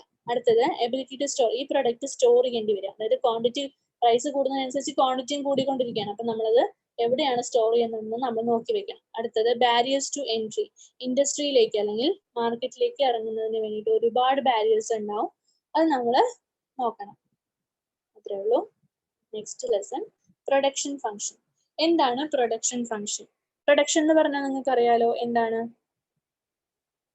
നമ്മൾ റോ മെറ്റീരിയൽസ് പർച്ചേസ് ചെയ്തിട്ട് ഒരു പ്രൊഡക്ഷൻ സിസ്റ്റത്തിലോടുകൂടി നമ്മൾ എന്തുണ്ടാക്കുന്നു? നമ്മൾ എന്താണോ സപ്ലൈ ചെയ്യാൻ ഉദ്ദേശിക്കുന്ന കമോഡിറ്റി അത് ഉണ്ടാക്കുന്നതിനെയാണ് നമ്മൾ എന്ത് പറയുന്നത്? പ്രൊഡക്ഷൻ എന്ന് പറയുന്നത്. അപ്പൊ പ്രൊഡക്ഷന് നമ്മൾ ഡിസിഷൻ മേക്കിംഗ് എന്ന് പറഞ്ഞ സംഭവമുണ്ട്. പ്രൊഡക്ഷൻ ചെയ്യണമെന്നുണ്ടെങ്കിൽ നമ്മൾ എന്ത് സാധനമാണ് എവിടെയാണ് ഉണ്ടാക്കേണ്ടതെന്ന് നമ്മൾ തീരുമാനിക്കേണ്ടതാണ്. അങ്ങനെ തീരുമാനിക്കണമെങ്കിൽ നമ്മൾ കുറച്ച് സ്റ്റെപ്പിലൂടെ പോകണം. ആ സ്റ്റെപ്പ് എന്തൊക്കെയാണെന്നാണ് പറയുന്നത്. Production refers to the transformation of input or resources into output of goods and services. നമ്മള് പർച്ചേസ് ഓഫ് ഗുഡ്സ് മെറ്റീരിയലിൽ നിന്നും റോ മെറ്റീരിയൽസിൽ നിന്നും ഗുഡ്സ് അല്ലെങ്കിൽ കമ്മോഡിറ്റി ഉണ്ടാക്കുന്നതിനെയാണ് നമ്മൾ പ്രൊഡക്ഷൻ എന്ന് പറയുക. ഓക്കെ, ആ പ്രൊഡക്ഷനിൽ ഇൻപുട്സ് വരും. ഇൻപുട്സ് എന്ന് പറയുന്നത് ഗുഡ്സ് ആവാം, സർവീസസ് ആവാം, അതായത് ലേബർ ആവാം, ക്യാപിറ്റൽ ആവാം, എന്ത് വേണമെങ്കിലും ആവാം. അങ്ങനെ പലതരം റോ മെറ്റീരിയൽസിനെ നമ്മൾ ഇൻപുട്ട് എന്ന് പറയും. ഈ ഫിക്സ്ഡ് ഇൻപുട്ട് അതിന് നമ്മൾ കറക്റ്റ്ലി ടൈം പീരീഡിനനുസരിച്ചിട്ട് നമ്മുടെ ക്യാഷിനനുസരിച്ചിട്ടും നമ്മുടെ ടൈമിനനുസരിച്ചിട്ടും നമ്മൾ കറക്റ്റ് ആയിട്ടുള്ള ഇൻപുട്ട് ആയിട്ട് ഫിക്സ് ചെയ്യുന്നു. അതാണ് രണ്ടാമത്തെ സ്റ്റെപ്പ്. മൂന്നാമത്തത് വേരിയബിൾ ഇൻപുട്സ്. നമ്മുടെ കയ്യിലുള്ള റോ മെറ്റീരിയൽസ് കുറച്ച് ഷോർട്ട് നോട്ടീസ് ഉള്ളതാവാം, ടൈം പീരീഡിനനുസരിച്ച് ചേഞ്ച് ചെയ്യുന്നതാവാം. അങ്ങനെയുള്ള വേരിയബിൾ ഇൻപുട്ടിനെ നമ്മൾ റെക്കഗ്നൈസ് ചെയ്യുന്നു. എന്നിട്ട് ആ ഒരു ടൈം പീരീഡിനകത്ത് നമ്മൾ അത് എന്താണ് പ്രൊഡക്റ്റ് ആക്കി മാറ്റുന്നു. ഈ ഇൻപുട്ടിനെ, വേരിയബിൾ ഇൻപുട്ടും ഫിക്സ്ഡ് ഇൻപുട്ടിനെയും നമ്മൾ എന്ത് ചെയ്യുന്നു, പ്രൊഡക്റ്റ് ആയിട്ട് മാറ്റുന്നു. അതിനെയാണ് നമ്മൾ ഷോർട്ട് റൺ, ലോങ് റൺ എന്ന് പറയുന്നത്. ഷോർട്ട് റൺ എന്ന് പറഞ്ഞാൽ കുറച്ച് സമയം കൊണ്ട്, ലോങ് റൺ എന്ന് പറഞ്ഞാൽ ഫ്യൂച്ചർ റെഫറൻസസിന് വേണ്ടിയിട്ട് നമ്മൾ യൂസ് ചെയ്യുന്നുണ്ട്. ഇതിനെയാണ് നമ്മൾ പ്രൊഡക്ഷൻ ഡിസിഷൻ എന്ന് പറയുന്നത്. ഇത് പഠിച്ചു വെക്കുന്നത്. ഇനി ഇതിന് എക്സാമ്പിൾസ് ആണ്. ഇതിനിപ്പോ നമുക്കൊരു എക്സാമ്പിൾ സിമെന്റ് ഇൻഡസ്ട്രി, ഒരു എക്സാമ്പിൾ ഞാൻ പറഞ്ഞുതരാം, ബാക്കിയുള്ളത് നിങ്ങൾ പഠിക്കണം. Okay. Today, India is the fourth largest producer of the cement in the world, with 106 large plants belonging to 54 companies having an installed capacity of 115 million tons. അപ്പോൾ നമ്മൾ cement factory നമ്മുടെ India എന്ന് പറയുന്നത് വളരെയധികം നല്ല ലെവലിലുള്ളതാണ്. അതറിയാലോ, അതിന് മീനിങ് മനസ്സിലായല്ലോ. ഇപ്പൊ ലാർജ് പ്ലാന്റ് ആണെങ്കിൽ മിനി ആൻഡ് വൈറ്റ് ഉണ്ട്. അപ്പൊ നമ്മൾ ഇൻസ്റ്റാൾഡ് ക്യാപിറ്റൽ 096.25 മില്യൺ ആണെങ്കിൽ അതിപ്പോ സിമെന്റിന്റെ പ്രൈസും കൂടി കൂട്ടിയിട്ട് എക്സ്പോർട്ട് ചെയ്യുന്നുണ്ട്. അപ്പൊ ഇതിലെ സിമെന്റിന്റെ കപ്പാസിറ്റി നോക്കിയേ, ഈ ഇതിൽ കണ്ടോ, ഇയർ 97 ആവുമ്പോ തന്നെ എന്തായി, ക്യാപിറ്റൽ എന്തായി, കൂടി വരുന്നുണ്ട് അല്ലെ. അപ്പൊ സിമെന്റ് ഇൻഡസ്ട്രി എങ്ങനെയാണ് കൂടാൻ കാരണമായത്? പ്രൊഡക്ഷൻ കൂടുന്നത് കൊണ്ടാണ്. അപ്പൊ ഇൻപുട്സ് എന്തൊക്കെയാണെന്നുള്ളത് മനസ്സിലാക്കാം. സിമെന്റ് ഇൻഡസ്ട്രിയിലെ ഇൻപുട്ട് വേരിയബിൾ എന്ന് പറയുന്നത് പവറും ഇങ്ങനെയുള്ള കാര്യങ്ങളാണ്. പഠിക്കണമെന്നില്ല, നമ്മൾ എന്താണ് പ്രൊഡക്ഷൻ അത് പഠിച്ചാൽ മതി. ഈ പ്രൊഡക്ഷൻ ഫംഗ്ഷൻ എന്താന്നാ പറയുന്നത്. അപ്പോൾ ഇൻപുട്ടിൽ നമ്മൾ കൊടുക്കേണ്ട കാര്യങ്ങളാണ് ഫാക്ടേഴ്സ് ഓഫ് പ്രൊഡക്ഷൻ, റിസോഴ്സസ്. അതിന് നമുക്ക് എന്തായിട്ടാ കിട്ടുക? ഫാക്ടേഴ്സ്, ക്വാണ്ടിറ്റി, ടോട്ടൽ പ്രൊഡക്റ്റ് ആയിട്ട് കിട്ടും. ഓക്കെ. ഇനി പ്രൊഡക്ഷൻ ഫംഗ്ഷൻ എന്ന് പറഞ്ഞാൽ എന്താ? അതായത് നമ്മൾ പ്രൊഡ്യൂസ് ചെയ്യുന്ന സമയത്ത് നമുക്ക് കിട്ടുന്ന മാക്സിമം ക്വാണ്ടിറ്റി ഓഫ് കമ്മോഡിറ്റി ആണ് നമ്മൾ ക്യൂ എന്ന് പറയാം. ഇപ്പൊ ക്യൂ എന്ന് പറഞ്ഞു കഴിഞ്ഞാൽ function of F of x1, x2, et cetera xn. അതായത് ഏതൊക്കെ ഫാക്ടേഴ്സ് ആയിരിക്കാം, പ്രൊഡക്ഷൻ നമ്മൾ കൊടുക്കുന്ന ഇൻപുട്ട് കൊണ്ട് നമ്മൾ എത്ര പ്രൊഡക്റ്റ് ഉണ്ടാക്കുന്നു അതിന്റെ എല്ലാം ഫംഗ്ഷനെയാണ് നമ്മൾ എന്ത് പറയാ? ടോട്ടൽ ക്വാണ്ടിറ്റി ക്യൂ എന്ന് പറയാം. ഓക്കെ. മാക്സിമം എമൗണ്ട് ഓഫ് ഔട്ട്പുട്ടിനെയാണ് നമ്മൾ എന്ത് പറയാ? ക്യൂ എന്ന് പറയാം. അപ്പൊ അത് എത്ര ഉണ്ടെന്ന് ചോദിച്ചു കഴിഞ്ഞാൽ Q is equal to f of function of x1, x2, et cetera up to xn. Okay. n വരെയുള്ള ഫംഗ്ഷൻ എല്ലാം ഏതിൽ വരും? മാക്സിമം ക്വാണ്ടിറ്റി ഔട്ട്പുട്ട് ആയിട്ടുള്ള ക്യൂയിൽ വരും. ഓക്കെ. x1 അപ്പൊ നമ്മൾ എന്തൊക്കെ ഇൻപുട്ട് ഉപയോഗിച്ചു എന്നുള്ളതാണ് x1 തൊട്ട് xn വരെയുള്ളത് പറയുന്നത്. അടുത്തത് Q എന്ന് പറയുന്നത്, ഇപ്പൊ നമ്മൾ റെഡ്യൂസ് 2 ഇൻപുട്ട് മാത്രമേ കൊടുത്തുള്ളൂ എന്ന് x ഉം y ആണെങ്കിൽ Q is equal to function of x, y. Okay. ഇതൊക്കെ ആക്ച്വലി ഇതൊക്കെ ക്വാണ്ടിറ്റി നിങ്ങൾക്ക് ഇത് തിയറി പേപ്പർ ആയതുകൊണ്ടാണ്, അല്ലെങ്കിൽ മാനേജറിയൽ എക്കണോമിക്സ് ഒരു പ്രോബ്ലം പേപ്പർ ആണ്. അപ്പോൾ കുറച്ച് കൂടുതലായിട്ട് പഠിക്കാനൊക്കെ ഉണ്ട്. പക്ഷെ നമ്മൾ ഇതിൽ തിയറി പാർട്ട് മാത്രം നമ്മൾ ഇങ്ങനെ പറഞ്ഞു പോയാൽ മതി. ഓക്കെ. തിയറിയാണ് നിങ്ങൾക്കത്. അടുത്ത പ്രൊഡക്ഷൻ ഫംഗ്ഷൻ എന്ന് പറഞ്ഞാൽ വൺ വേരിയബിൾ ഇൻപുട്ട് കേസിൽ ഷോർട്ട് റൺ അനാലിസിസിൽ എങ്ങനെയാണ് പ്രൊഡക്ഷൻ ഫംഗ്ഷൻ നടക്കുന്നതെന്നാണ് പറയുന്നത്. വൺ വേരിയബിൾ, ഒരൊറ്റ വേരിയബിളേ ഉള്ളൂ. വേരിയബിൾ എന്ന് വെച്ചാൽ എന്താ? സബ്ജക്റ്റ് ടു ചേഞ്ച് ആണ്. അപ്പൊ നമ്മൾ എല്ലാ വേരിയബിൾസും, ഇൻപുട്ടിലുള്ള എല്ലാ ഇൻപുട്ടും നമ്മൾ ഫിക്സ് ആക്കി വെക്കുക. എന്നിട്ട് ദ എമൗണ്ട് ഓഫ് ലേബർ സർവീസസിനെ നമ്മൾ വേരി ചെയ്ത് വെക്കുകയാണെങ്കിൽ അതിനെ നമ്മൾ പറയുന്നതാണ് law of variable proportion of diminishing marginal returns എന്ന് പറയും. അതായത് ആരോ മൈക്ക് ഓൺ ചെയ്തിട്ടുണ്ടോ? അപ്പൊ ഇതിൽ പറയുന്ന എന്താന്ന് വെച്ച് കഴിഞ്ഞാൽ നമ്മള് ഇൻപുട്ട് എല്ലാം കോൺസ്റ്റന്റ് ആക്കി വെച്ചു. അപ്പൊ ലേബർ സപ്ലൈ ആണ് വേരി ചെയ്തത്. അപ്പൊ ലേബർ സപ്ലൈ വേരി ചെയ്ത് കഴിഞ്ഞാൽ ലേബർ കറക്റ്റ് ആയിട്ട് നമ്മൾ ഉപയോഗിക്കുന്നുണ്ട്. അതായത് കുറച്ച് പേര് ഈ സമയത്ത്, കൂടുതൽ പേര് ആ സമയത്ത്, അങ്ങനെയാണ് ഉപയോഗിക്കുന്നതെങ്കിൽ വേരിയബിൾ പ്രൊപ്പോർഷൻ കുറയുന്നതനുസരിച്ചിട്ട് എന്ത് സംഭവിക്കും? മാർജിനൽ റിട്ടേൺ കുറയും. അപ്പൊ വേരിയബിൾ കറക്റ്റ് ആയിട്ട് ഉപയോഗിച്ചിട്ടില്ല എന്നുണ്ടെങ്കിൽ എന്ത് ചെയ്യും? മാർജിനൽ പ്രൊപ്പോർഷൻ കുറയും. വേരിയബിൾ കറക്റ്റ് ആയിട്ട് ഉപയോഗിച്ച് കഴിഞ്ഞാൽ, കറക്റ്റ് ടൈമിൽ വേരിയേഷൻസ് വെച്ച് കഴിഞ്ഞാൽ മാർജിനൽ റിട്ടേൺസ് കൂടും. അതാണ് ഇവിടെ പറയുന്നത്. സ്റ്റേജ് 1 കൂടുതലായിട്ട് വന്നിട്ടുണ്ടായിരുന്ന സാധനം സ്റ്റേജ് 2 ആവുമ്പോൾ പീക്ക് പോയിന്റിൽ എത്തുന്നു. സ്റ്റേജ് 3 ആവുമ്പോൾ subject to change to declining phase. Okay. അത് APP എന്ന് പറയുന്നത് അതാണ്. അത് കുറയുന്നു. ഇത് ഇമ്പോർട്ടൻ്റ് അല്ലത് വായിച്ചാൽ മനസ്സിലാവും കേട്ടോ. അടുത്ത ഒപ്റ്റിമൽ, നമ്മൾ എങ്ങനെയാണ് വേരിയബിൾ ഇൻപുട്ടിന്റെ ഒപ്റ്റിമം യൂസ് ചെയ്യുന്നതെന്നാണ് പറയാം. അപ്പൊ ഫിക്സ്ഡ് ഇൻപുട്ട് കണ്ടോ, ഫിക്സ്ഡ് ഇൻപുട്ട് ഗ്രോസ്ലി ഇത് സ്റ്റേജ് 1 സ്റ്റേജ് 2 സ്റ്റേജ് 3 കണ്ടോ, അത് ഒരു കമോഡിറ്റിയുടെ ഇൻക്രീസിങ് പ്രൈസ് ആണ്. അത് കുറഞ്ഞു കുറഞ്ഞു കുറഞ്ഞു വന്നിട്ട് ലാസ്റ്റ് ഡിമിനിഷിങ് ഫേസിലേക്ക് പോകുന്നു. അതാണ് പറയുന്നത്.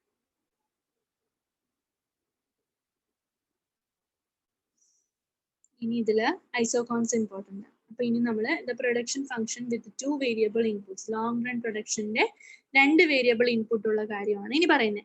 A firm may increase input by using more of 2 variable inputs. They are substitute for each other. 2 input ഇട്ട് കൊടുത്തു, പർച്ചേസിംഗ് മെറ്റീരിയൽ ആയിക്കോട്ടെ റോ മെറ്റീരിയൽ ആയിക്കോട്ടെ.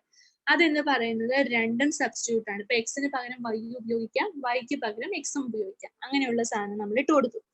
അപ്പോൾ there may be various technical possibilities of producing a given output by using different factor combinations. For which particular factor combination will be usually selected for the firms depend on both the technical possibilities of the factor substitution as well as the prices of the factors of the production. X എന്ന് 2 commodity എടുത്തു, 2 നമ്മൾ എന്താണ് സബ്സ്റ്റിറ്റ്യൂട്ടോട് ഉപയോഗിക്കാം. എക്സിന് പകരം വൈയും വൈക്ക് പകരം എക്സും യൂസ് ചെയ്യാം. അങ്ങനെ കരുതിയിരിക്കുന്ന സമയത്ത് നമ്മൾ അതിന്റെ മാക്സിമം രണ്ടും കൂടി കമ്പൈൻ ചെയ്ത് കഴിഞ്ഞാൽ എപ്പോഴാണ് സക്സസ് ആവാൻ നോക്കി. അപ്പൊ ഇത്ര പ്രപ്പോർഷൻ എക്സും എടുത്തു, ഇത്ര പ്രപ്പോർഷൻ വൈയും എടുത്തു. അപ്പൊ ആ 2 റോ മെറ്റീരിയലും നമ്മൾ ഒരു പെർട്ടിക്കുലർ പെർസെൻറ്റേജിൽ നമ്മൾ കമ്പൈൻ ചെയ്യിച്ചു. എന്നിട്ട് ആ കമ്പൈൻ ചെയ്തിട്ട് നമ്മൾ അതിൽ ടെക്നിക്കൽ പോസിബിലിറ്റി വെച്ചിട്ടാണ് അപ്ലൈ ചെയ്യുന്നത്. അപ്പൊ നമ്മൾ എന്ത് സംഭവിക്കും, സബ്സ്റ്റിറ്റ്യൂഷൻ ആസ് വെൽ. അപ്പൊ ഇത് സബ്സ്റ്റിറ്റ്യൂഷനെയും ബാധിക്കും, പ്രൊഡക്ഷന്റെ പ്രൈസിനെയും ബാധിക്കും. ഇത് ഞാൻ ഒരു എക്സാമ്പിൾ ആയിട്ട് പറഞ്ഞുതരാം. ഇപ്പൊ 2 ഇൻപുട്ട് ഉണ്ട്. ഒന്ന് ലേബർ ഇൻപുട്ട്, അതായത് നമ്മള് കറക്റ്റ് പ്രപ്പോർഷനിൽ ഇപ്പൊ 4 പേര് വേണം എന്നാലേ നമുക്ക്, ഇപ്പോ ഒരു എക്സാമ്പിള് ബിൽഡിംഗ് കൺസ്ട്രക്ഷൻ ആണെന്ന് വിചാരിക്കാം.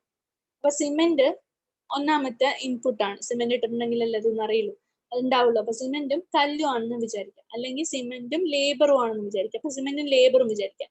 അപ്പൊ ഒന്നാമത്തെ റിസോഴ്സ് അല്ലെങ്കിൽ ഒന്നാമത്തെ ഇൻപുട്ട് ലേബർ ആണ്.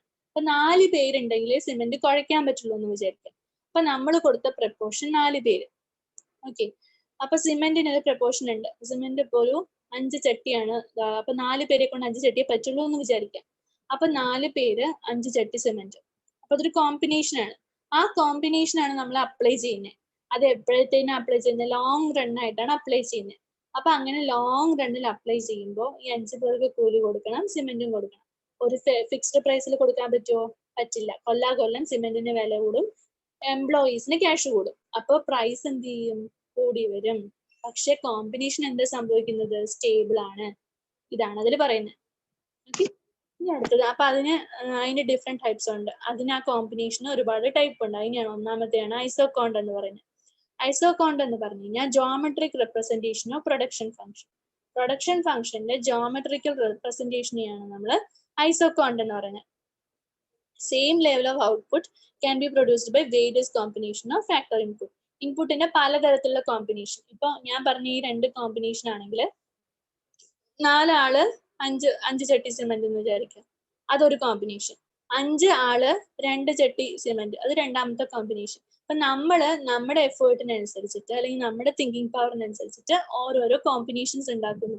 ആ കോമ്പിനേഷൻസ് അനുസരിച്ചിട്ട് നമ്മൾ സെയിം ലെവൽ ഓഫ് ഔട്ട്പുട്ട് കിട്ടുവാണെങ്കിൽ അതിനെ പറയുന്ന പേരാണ് ഐസോകോൺ, geometrical representation of production function. Clear ആയല്ലോ?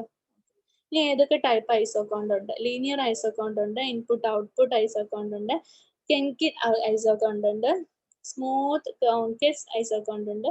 ഇതൊക്കെ ഇമ്പോർട്ടന്റ് ആണ് ഐസോകോണ്ട് കേട്ടോ. അപ്പൊ അത് എന്താണെന്ന് പറഞ്ഞുതരാം. ഒന്നാമത്തത് ലീനിയർ ഐസോകോണ്ട്. അതായത് the type assumes the perfect substitutability. അതായത് ഒരു ഫാക്ടറിന് പകരം, ഇപ്പൊ ഞാൻ പറഞ്ഞില്ല എക്സാമ്പിൾ ക്യാപിറ്റൽ, ലേബർ. ഇപ്പൊ ലേബർ മാത്രം കൊടുക്കുക, ലേബറിന് മാത്രം, കോമ്പിനേഷൻ ഇല്ലാതെ ലേബർ മാത്രം കൊടുക്കുക. അപ്പൊ ലേബർ നന്നായിട്ട് കൊടുത്തു കഴിഞ്ഞാൽ ലേബറിന്റെ ഔട്ട്പുട്ട് നമുക്ക് കിട്ടും. അതിനെയാണ് നമ്മൾ ലീനിയർ ഐസോകോണ്ട് എന്ന് പറയുന്നത്. ഇനി ഇൻപുട്ട് ഔട്ട്പുട്ട് ഐസോകോണ്ട് എന്ന് പറഞ്ഞു കഴിഞ്ഞാൽ സീറോ സബ്സ്റ്റിറ്റ്യൂട്ട്, വേറൊരു കാര്യം സബ്സ്റ്റിറ്റ്യൂട്ട് ചെയ്യാനില്ല. ഇപ്പൊ ലേബർ കൊടുത്തു കഴിഞ്ഞാൽ അവിടെ നമുക്ക് സബ്സ്റ്റിറ്റ്യൂട്ട് ചെയ്യാൻ വേറൊരെണ്ണം ഇല്ലാത്തൊരവസ്ഥ. അപ്പൊ നമ്മൾ സീറോ സബ്സ്റ്റിറ്റ്യൂട്ട് ചെയ്യും. സീറോ സബ്സ്റ്റിറ്റ്യൂട്ട് ചെയ്ത് കഴിഞ്ഞിട്ട് ആ പ്രൊഡക്ഷൻ എന്ത് സംഭവിക്കും? ഒരു right isoquant is take a shape of right angle. This type of isocont is called Liotte isocont. Okay, അപ്പൊ കോംപ്ലിമെന്ററി. ഇപ്പൊ 0 എന്ന് പറഞ്ഞു കഴിഞ്ഞാൽ മറ്റേ ലേബറിന്റെ കൂടെ ഇപ്പൊ 5 ലേബർ ആണ് കറക്റ്റ് ആയിട്ട് ചെയ്യുന്നതെന്ന് വിചാരിക്കാം. അപ്പൊ നമ്മൾ ലേബർ മാത്രമേ കൊടുത്തിട്ടുള്ളൂ, സിമെന്റ് കൊടുത്തിട്ടില്ല. അപ്പൊ ലേബർ മാത്രം നന്നായിട്ട് വർക്ക് ചെയ്യിപ്പിക്കുക. അപ്പൊ നമ്മൾ അതിന് കോംപ്ലിമെന്റ് ആയിട്ട് 0 കൊടുത്തു. 0 കൊടുത്താലും 5 + 0 = 5. അപ്പോ അതിനർത്ഥം എന്താണ്?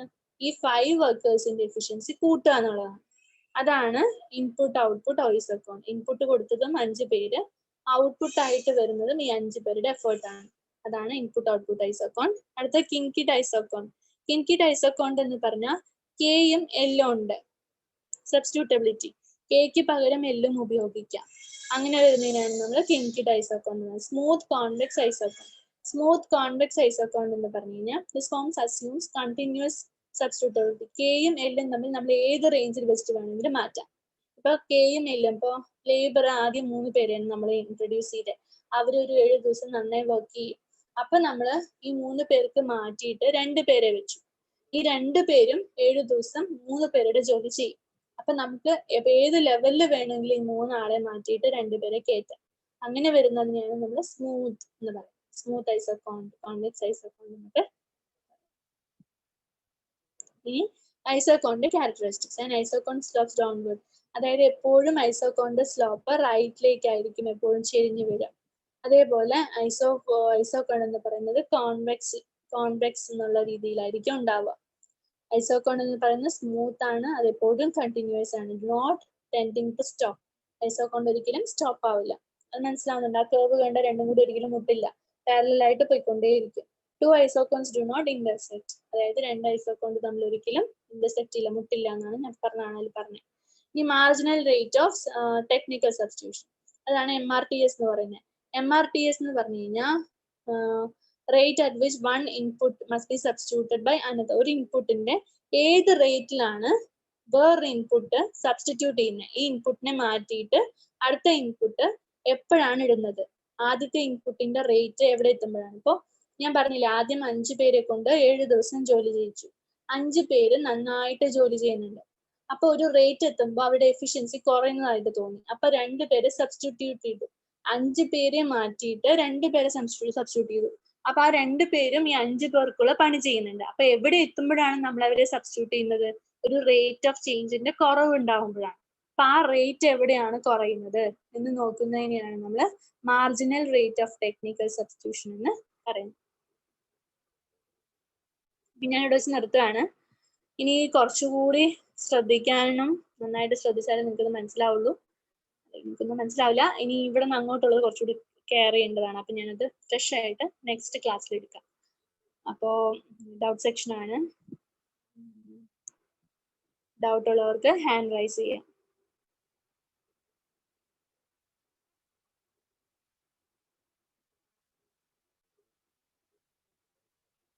ഡൗട്ട് ഉള്ളവർക്ക് ഹാൻഡ് റൈസ് ചെയ്യാം. ഞാൻ അൺമ്യൂട്ട് ചെയ്ത് തരാം. രാമചന്ദ്രൻ അൺമ്യൂട്ട് ചെയ്യൂ. ഹലോ ഹലോ, പറയൂ. ടീച്ചർ, ഈ പ്രൊഡക്ഷൻ ഫംഗ്ഷന്റെ ഈ ലോങ് റണ്ണിൽ ഇപ്പോൾ ഈ ചാപ്റ്റർ തുടങ്ങിയല്ലോ, അപ്പോൾ അതിൽ ഈ ഐസോകോൺസിന്റെ സ്റ്റാർട്ടിങ് ഒന്നുകൂടി ഒന്ന് പറയാവോ? പറയാം. ഐസോകോൺസ് അല്ലേ? ഐസോകോൺസ് എന്ന് പറഞ്ഞു കഴിഞ്ഞാൽ ലീനിയർ ഡയറക്ഷനിൽ ഇപ്പൊ നമ്മള് ഒരു ലോങ് റണ്ണും നമ്മൾ 2-3 ഫാക്ടേഴ്സിന്റെ കോമ്പിനേഷൻസ് നോക്കുക. ആ കോമ്പിനേഷനിൽ ഏത് കോമ്പിനേഷനിലാണ് കറക്റ്റ് ആയിട്ട് കമോഡിറ്റി കറക്റ്റ് ആയിട്ട് നമുക്ക് ഉണ്ടാക്കാൻ കഴിയുന്നതെന്ന് നോക്കാം. അതിനെയാണ് പ്രൊഡക്ഷൻ ഫംഗ്ഷന്റെ ഐസോകോണ്ട് എന്ന് പറയുന്നത്. അപ്പൊ നമ്മൾ ഇൻപുട്ട് കൊടുക്കുമല്ലോ, റോ മെറ്റീരിയൽസ് കൊടുക്കുമല്ലോ. ഇപ്പൊ 5:2 പ്രപ്പോർഷൻ, 2:3 പ്രപ്പോർഷൻ, അങ്ങനെ കൊടുക്കുമ്പോൾ ഏത് ലെവലിലാണ് ക്വാണ്ടിറ്റീസ് മാക്സിമം ഉണ്ടാക്കുന്നത്, അതിനെയാണ് പ്രൊഡക്ഷൻ ഐസോകോൺസ് എന്നുകൊണ്ട് ഉദ്ദേശിക്കുന്നത്. അത് പലതരം ഐസോകോണ്ട് ഉണ്ട്, അതാണ് പിന്നീട് പറഞ്ഞു. ഓക്കെ.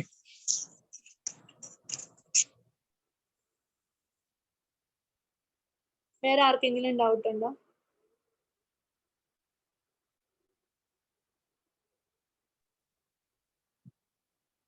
ഹലോ, വേറെ ആർക്കെങ്കിലും ഡൗട്ട് ഉണ്ടെങ്കിൽ ചോദിക്കാം, ഹാൻഡ് റൈസ് ചെയ്യാം.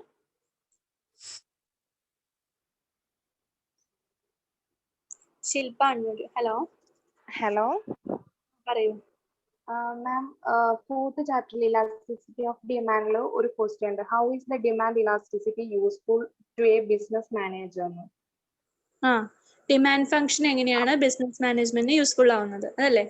അതില് എല്ലതും ഉൾപ്പെടുത്തണോ അതോ ആ ഒരു ഏരിയ മാത്രം മതിയോ? ആ ഒരു ചാപ്റ്ററിൽ എല്ലതും ഉൾപ്പെടുത്തേണ്ടി വരുമോ? അതായത് അതില് ഉൾപ്പെടുത്താനുള്ളത് ഡിമാൻഡ് എന്താണെന്ന് എഴുതണം.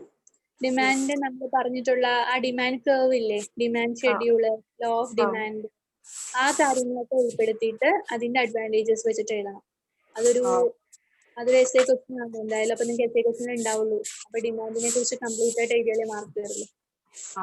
Okay, thank U.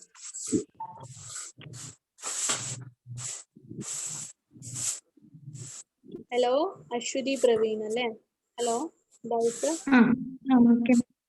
Types of elasticities of demand അതൊന്നുകൂടി പറഞ്ഞുതരോ? ഏതാണ്? Types of elasticities of demand. Elasticities of demand page അല്ലേ? നമ്പർ 41. മനസ്സിലായി. ഇലാസ്റ്റിസിറ്റീസ് ഓഫ് ഡിമാൻഡില് നിങ്ങൾ രണ്ടെണ്ണം പഠിച്ചാൽ മതി. എക്സ്പാൻഷനും കൺട്രാക്ഷനും പഠിച്ചാൽ മതി. പ്രൈസ് കൂടുന്നതിനും, അപ്പൊ പ്രൈസ് ആദ്യം നമ്മൾ മനസ്സിലാക്കേണ്ടത് ഇൻവേഴ്സ്ലി പ്രൊപ്പോർഷണാലിറ്റി ആണ്. അതായത് പ്രൈസ് കൂടുമ്പോ ക്വാണ്ടിറ്റി കുറയും. ക്വാണ്ടിറ്റി മനസ്സിലായല്ലോ? ആ ഒരു ഇൻവേഴ്സ്ലി പ്രൊപ്പോർഷണാലിറ്റി മനസ്സിലാക്കുക. എന്നിട്ട് എക്സ്പാൻഷനിലേക്ക് കിടക്കുക. അപ്പൊ പ്രൈസ് കൂടി എന്ന് വിചാരിക്കുക. അപ്പൊ നമ്മുടെ ഡിമാൻഡ് കർവ് PX നിന്നും PX1 മാറും. അപ്പൊ എക്സ്പാൻഡ് ചെയ്യും. അപ്പൊ ഒരു മാറ്റമല്ലേ ഉണ്ടാവുന്നേ. അപ്പൊ അവിടെ ഒരു ചെറിയ ഫ്ലക്ച്വേഷൻ ഉണ്ടാവും. പ്രൈസിന്റെ കാര്യത്തിലാണെങ്കിലും ക്വാണ്ടിറ്റിയുടെ കാര്യത്തിലാണെങ്കിലും ചെറിയൊരു ഫ്ലക്ച്വേഷൻ ഉണ്ടാവും. അതിനെയാണ് നമ്മൾ ഇലാസ്റ്റിസിറ്റി എന്ന് ഉദ്ദേശിക്കുന്നത്. അതിന്റെ ബാക്കിയുള്ള ടേംസ് ആ ഒരൊറ്റ കാര്യം മനസ്സിലാക്കുക. അതായത് dQ/dP എന്നുള്ളത് മനസ്സിലാക്കുക. ΔQ/ΔP എന്നുള്ളത്. ഒറിജിനൽ ക്വാണ്ടിറ്റിയുടെ പ്രൈസിനനുസരിച്ചിട്ട് ക്വാണ്ടിറ്റി ചേഞ്ച് ആവുന്നതിന് നമ്മൾ ΔQ എന്ന് പറയും. ഒറിജിനൽ പ്രൈസിനനുസരിച്ചിട്ട് പ്രൈസ് ചേഞ്ച് ആവുന്നതിന് നമ്മൾ ΔP എന്ന് പറയും. അപ്പൊ ഇത് തമ്മിലുള്ള ഇൻവേഴ്സ്ലി പ്രൊപ്പോർഷണാലിറ്റിക്ക് അനുസരിച്ചിട്ട് ക്വാണ്ടിറ്റിക്കും പ്രൈസിനും വരുന്ന ചേഞ്ചസ് ആണ് ഇലാസ്റ്റിസിറ്റി എന്ന് പറയുന്നത്. മനസ്സിലായോ? Okay, thank U. ഓക്കെ.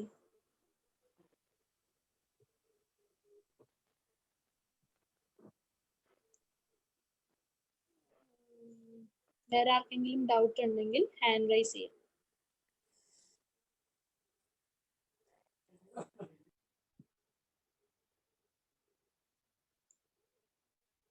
ആർക്കെങ്കിലും ഡൗട്ട് ഉണ്ടോ? ഹാൻഡ് റൈസ് ചെയ്താൽ പറഞ്ഞുതരാം.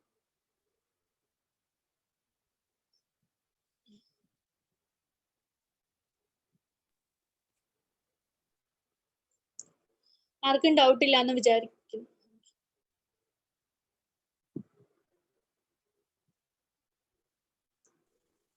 അൺമ്യൂട്ട് ചെയ്യൂ. ഹലോ പറയൂ. Hello, classification of demand curve ഒന്നുകൂടെ പറയോ? 35 പേജിലെ ക്ലാസിഫിക്കേഷൻ ഓഫ് ഡിമാൻഡ് കർവ് എക്സ്പാൻഷനും കൺട്രാക്ഷനും അല്ലേ? അല്ല, 35 perfectly inelastic unitary perfectly inelastic എന്ന് പറഞ്ഞു കഴിഞ്ഞാൽ പ്രൈസ് കൂടുന്നതോ പ്രൈസ് കുറയുന്നതോ ക്വാണ്ടിറ്റി ഓഫ് ദ കമ്മോഡിറ്റിയെ ബാധിക്കുന്നില്ല. ഓക്കെ, പ്രൈസ് കുറഞ്ഞാലും കൂടിയാലും ആ കമ്മോഡിറ്റിയുടെ ക്വാണ്ടിറ്റി കൂടുകയില്ല, കുറയേയില്ല. അതിനെയാണ് നമ്മൾ ഇൻഇലാസ്റ്റിക് എന്ന് പറയുന്നത്, പെർഫെക്റ്റ്ലി ഇൻഇലാസ്റ്റിക് എന്ന് പറയുന്നത്. പക്ഷെ നേരെ മറിച്ച് പ്രൈസിന്റെ കാര്യത്തിൽ ചെറിയൊരു വേരിയേഷൻ ഉണ്ടാവുകയാണെങ്കിൽ കൂടിയും ആ കമ്മോഡിറ്റിയുടെ ക്വാണ്ടിറ്റിയെ ബാധിക്കുന്നുണ്ടെങ്കിൽ നമ്മൾ പെർഫെക്റ്റ്ലി ഇലാസ്റ്റിക് എന്ന് പറയും. ഓക്കെ, പിന്നെ നമുക്ക് നെസസിറ്റി ആയിട്ടുള്ള സാധനങ്ങൾ യൂണിറ്ററി എന്ന് പറയും. അതായത് എന്ത് കാരണങ്ങൾ കൊണ്ടും നമ്മൾ എന്ത് ചെയ്യും, അത് വാങ്ങിക്കും. അപ്പോൾ നമ്മളത് ലക്ഷറി ആണെങ്കിലും ലക്ഷറി ആയിട്ട് വാങ്ങിക്കും, ഇല്ലെങ്കിലും നമ്മളത് വാങ്ങിക്കും. അങ്ങനെയുള്ളതിനെയാണ് നമ്മൾ യൂണിറ്ററി എന്ന് പറയുന്നത്. ഇതൊക്കെ ഇലാസ്റ്റിസിറ്റിയെ ബേസ് ചെയ്തിട്ടിരിക്കും. ക്വാണ്ടിറ്റി, പ്രൈസ്, ആ ഒരു ടേമിനെ ബേസ് ചെയ്തിട്ടിരിക്കും. റിലേറ്റീവ്ലി ഇൻഇലാസ്റ്റിക്കും ഇൻഇലാസ്റ്റിക്കും അല്ലേ? അതെന്താ തന്നെ? ഓക്കെ, റിലേറ്റീവ്ലി ഇൻഇലാസ്റ്റിക്കും അത് തമ്മിലുള്ള വ്യത്യാസം എന്താന്ന് വെച്ചാൽ, ഇൻഇലാസ്റ്റിക് എന്ന് പറഞ്ഞാൽ ക്വാണ്ടിറ്റിയെ ബാധിക്കില്ല എന്ന് പറഞ്ഞില്ലേ. അപ്പൊ പ്രൈസ് കൂടാം, പ്രൈസ് കുറയാം. അപ്പൊ relatively to price and relatively to quantity ആണ്. ആ ഇക്വേഷൻ മനസ്സിലാക്കി വെക്കുക. ഇൻവേഴ്സ്ലി പ്രൊപ്പോർഷണൽ ആണല്ലോ. ക്വാണ്ടിറ്റി കൂടുന്നതോ ക്വാണ്ടിറ്റി കുറയുന്നതോ പ്രൈസിനെ ബാധിക്കുന്നതിനെ നമ്മൾ ഇൻഇലാസ്റ്റിക് എന്ന് പറയാം. റിലേറ്റീവ്ലി ഇലാസ്റ്റിക് എന്ന് പറഞ്ഞു കഴിഞ്ഞാൽ ക്വാണ്ടിറ്റി കൂടിയാലും ക്വാണ്ടിറ്റി കുറഞ്ഞാലും പ്രൈസിന്റെ ചേഞ്ചസിനെ ബാധിക്കാതിരിക്കുക. അതായത് ആ delta Q by delta P എന്നുള്ള ആ ഒരു ഇൻവേഴ്സ്ലി റിലേഷൻഷിപ്പിനെ ഒരിക്കലും അത് ബാധിക്കുന്നില്ല. അതിനെയാണ് നമ്മൾ റിലേറ്റീവ്ലി എന്ന് പറയുന്നത്. Okay ma'am. ഓക്കെ.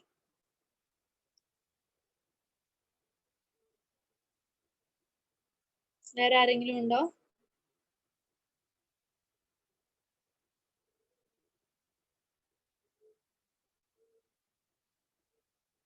ഓക്കെ, അപ്പൊ നമുക്കിത് ഇവിടെ വെച്ച് നിർത്താം.